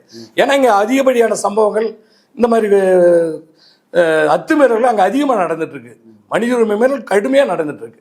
ஒரு ஒடுக்குமுறை, ஒரு ஜனநாயகத்தன்மையற்ற தன்மை அங்கே இருக்கு. என்ன பேரம் பேசினாங்க? பேரம்னு சொல்றீங்க? பேரம் பணம் தான். அவருக்கு ஒரு பணம் பெருந்தொகை கொடுத்துடலாம், சாட்சி சொல்ல வேணாம்னு சொல்லுங்க அப்படின்னு சொல்லி என்கிட்ட பேசினாங்க. ஓகே, அப்பா கேஸ் வாபஸ் அவர் தான் பையனுக்கு பணம், அவர் தான் அதுல முக்கியமான சாட்சி. அவர் சாட்சி உடச்சு கேஸ் உடஞ்சிடும். அதனால என்ன ஆக போகுது, இதுல பெருந்தொகை கொடுத்துடலாம், அவர் வேணான்னு சொல்லுங்க. ஒரு 2 மாசம் என்கிட்ட பேசினார், போன்ல பேசினார், நாங்க ஆதாரம் வச்சிருக்கோம். என்னோட பேசி முடிச்சிருந்தா பரவாயில்ல, என்னோட போயிட்டு இருக்கோம், யார்கிட்ட பேசலன்னு சொல்லலாம். தோழர் குளத்தூர் மணிக்கிட்ட அதே தலைவரை பேசியிருக்காரு. அப்ப உங்ககிட்ட இந்த பயம் இல்லை, நீங்க இது சரியா இருக்கிறீங்க, எதுக்கு இந்த பேரம் பேசுறீங்க? இது இந்த உண்மையெல்லாம் தெரிஞ்சுட்டு திரு வீரபாண்டியன் அவர்கள் பெருந்தொகைனா எவ்வளவு தொகை பேசினாங்க? லட்சக்கணக்கில் ஒரு 50 லட்சத்துக்கு மேல அவங்க கொடுக்கறதா பேசுறாங்க. அது குளத்தூர் மணி அண்ணா அவங்களுக்கு ஒரு பண பரிவர்த்தனை இருக்கும் போல இருக்கு. அவங்க கொடுக்க வேண்டிய பணம் தானே கொடுத்துருங்க அப்படின்னோடனே அதோட நிறுத்திட்டாங்க. ஏன்னா இப்போ இதை நான் அவர் அந்த என்கிட்ட பேசுகிறவன்னா எங்களுக்கு பெரும் மரியாதை வச்சுருக்கிறதுனால அது அவர் பேரையும் சொல்லல, வேறு யாராக இருந்தாலும் அவரை தவிர வேறு யாராக இருந்தாலும் அது நீதிமன்றத்தில் ஆவணமாக கொடுத்துருப்போம். இந்த உண்மையிலெல்லாம் திரு வீரபாண்டியன் அவர்கள் புரிந்து கொண்டு, இல்ல நீங்க சமரசமற்ற போராட்டம்னா அப்படி ஒரு ஆதாரம் இருக்கிறப்ப அதையும் நீங்க நீதிமன்றத்துல கொடுத்தாதான தீர்வு கிடைக்கும். இல்லை இப்போ ஆதாரங்கள் சரியா இருந்தாங்கன்னா தேவையான அதை நீதிமன்றத்தில் கொடுப்போம். ஓகே. ஏன்னா புதுவை சுகுமாரன் தோழர்ல இருக்கும்போதே பேசியிருக்காரு. அது ஒரு பொதுவெளியில் பலர் இருக்க பேசியிருக்காங்க, நீதிமன்ற வளாகத்திலே, நீதிமன்றத்துக்கு வெளியே. அப்போ ஒரு பெரிய நெட்வொர்க் நடந்தது. இந்த மாதிரி எதுக்கு நாங்கள்லாம் சமரசம் ஆகிக்கல, நாங்கள் உறுதியாக இருக்கிறோம். ஓகே. பணம்னாலும் 1 லட்சம் 2 லட்சம்லாம் இல்லை, கோடியில் இருந்தாலும் அது நடந்திருக்கும். இன்னொரு இதெல்லாம் இது நடந்திருக்கு. இன்னொரு வழக்கில் சாட்சிகளை ஏதோ ஒரு வகையில் பண்ணி முடிச்சிருக்காங்க. ஆனால் இந்த வழக்கை இப்படி முடிக்கணும்னு அவங்க முடிவு பண்ணாங்க. இது கொஞ்சம் வலுவாக இருக்கிறதுனால அந்த சாட்சியை உடைக்கணுன்றதுக்காக பேசினாங்க. நாங்கள் அந்த சமரசங்களை இடம் கொடுக்கல. தலைவர் குளத்தூர் மணி அவர்களும் அதை முறியடித்தார். இந்த விஷயம் அவருக்கும் எனக்கு தெரியும். எங்கள் 2 பேர்கிட்ட தான் பேசுகிறேன், என்கிட்ட பேசுகிறாங்க, அப்புறம் மணி அண்ணங்கிட்ட பேசுகிறாங்க. இந்த செய்தி எல்லாத்துக்கும் தெரியும். இதை நாங்கள் யாரும் இதுவரையும் நாங்கள் சொல்லலை. அவதூறு நாங்கள் பண்ணோன்னா இதெல்லாம் சொல்லலாம். திரு வீரபாண்டியன் அவர்கள் இதெல்லாம் புரிஞ்சுக்கின்னு ஒரு பொறுப்புமிக்க கட்சியோட பொறுப்புமிக்க பொறுப்பில் இருக்கிறன்ற உணர்வோட இந்த மாதிரி இந்த மிரட்டல் வேலைகளை முதல்ல நிறுத்திக்கணும். அவருடைய அறிக்கைன்றதே பார்த்தீங்களா ஒரு கருத்து சுதந்திரத்துக்கு எதிரான அறிக்கை. குறிப்பாக ஊடகங்களை மிரட்டுறது. மிரட்டல் இல்லை, ஒரு மிரட்டல் அறிக்கை தான் அது. வழக்கு போடுவோன்றது அது என்ன ஜனநாயகம்? நீ என்ன கம்யூனிஸ்ட்? ஒரு கம்யூனிஸ்ட் எப்படி இந்த மாதிரி ஒரு மிரட்டலை பொதுவெளியில் வைப்ப? இல்லை முகாந்திரமே இல்லைன்னா அது கட்டாயம், அது வேற. அவதூறனா சந்திப்போம் நாங்கள் சொல்கிறோம். என்கிட்ட எல்லாத்துக்கும் ஆதாரம் இருக்கு, அத்தனைக்கு தரவுகள் இருக்கு, சான்று ஆவணங்கள் இருக்கு, உங்கள் மேல் குற்றஞ்சாட்டப்பட்டு இருக்கு, நீதிமன்றத்தில் வழக்கு இருக்கு. அவதூறுனா நீ போய் போலீஸ் மேலே போடு, நீதிமன்றத்து மேலே போடு, அதுதான் முறை. அதை விட்டு எங்களை நீ உட்காந்து மீடியாவில் அப்படியே சோகமாக ஒரு மூஞ்சி ரொம்ப மென்மையா அப்படியே அப்பாவித்தனமாக மூஞ்சி வச்சுன்னு பேசுனதெல்லாம் உண்மையாகிடாது. உங்களுடைய கோரமுகம், இன்னொரு கோரமுகம் உங்களுக்கு இருக்குது, உங்கள் தோழர்களுக்கும் உங்களுக்கும். அதையும் நாங்கள் வெளியே சொல்ல வேண்டியிருக்கோம். வெளியே வரும். அதுக்கு நீங்கள் கொலை பண்ணுன்றதுக்காக நாங்கள் பயப்பட போகிறதில்ல. வழக்கு போட்டுருவோம், சட்டப்படி எதிர்ப்போம், அல்லது உங்களை சட்டத்தில் உள்ள தட்டு நாங்கள் ஜெயிலுக்கு போகிறதுக்கும் சாகவும் நாங்கள் தயார். அதனால் இதுக்கெல்லாம் நாங்கள் அச்சப்பட்டு இல்லை பணத்தாசை கட்டி எங்களை பண்ணிட முடியாது. அதனால் நாங்கள் தெளிவாக இருக்கிறோம். திரு வீரபாண்டியன் அவர்கள் முதல்ல இந்த மிரட்டல் தொழில் நிறுத்திக்கணும். அப்பாவித்தனமாக முகத்தை வச்சு மிரட்டுறதுனால நீங்கள் ரொம்ப உத்தமரெல்லாம் ஆகிட முடியாது. நீங்கள் எதுக்கு லெவிக்கு வேலை செய்கிறீங்கிறது எங்களுக்கு தெரியும். ஹெவியாக லெவி வாங்குறதுனால வேலை செய்கிறீங்க. நீங்கள் சட்டப்படி நீங்கள் போலீஸ் விட்டு மிரட்டுங்க, சட்டப்படி நோட்டீஸ் அனுப்புங்க, கோர்ட்டுக்கு போங்க. நாங்கள் எங்கிட்ட எல்லா ஆவணங்களும் இருக்குது, அங்கே நாங்கள் எதிர்கொள்வோம். ஏன்னா மக்கள் தான் எல்லாத்துக்கும் முதன்மையானவர்கள். மக்கள் தான் எஜமானர்கள் ஜனநாயகத்தில். அதனால் நாங்கள் சந்திப்போம். மக்கள்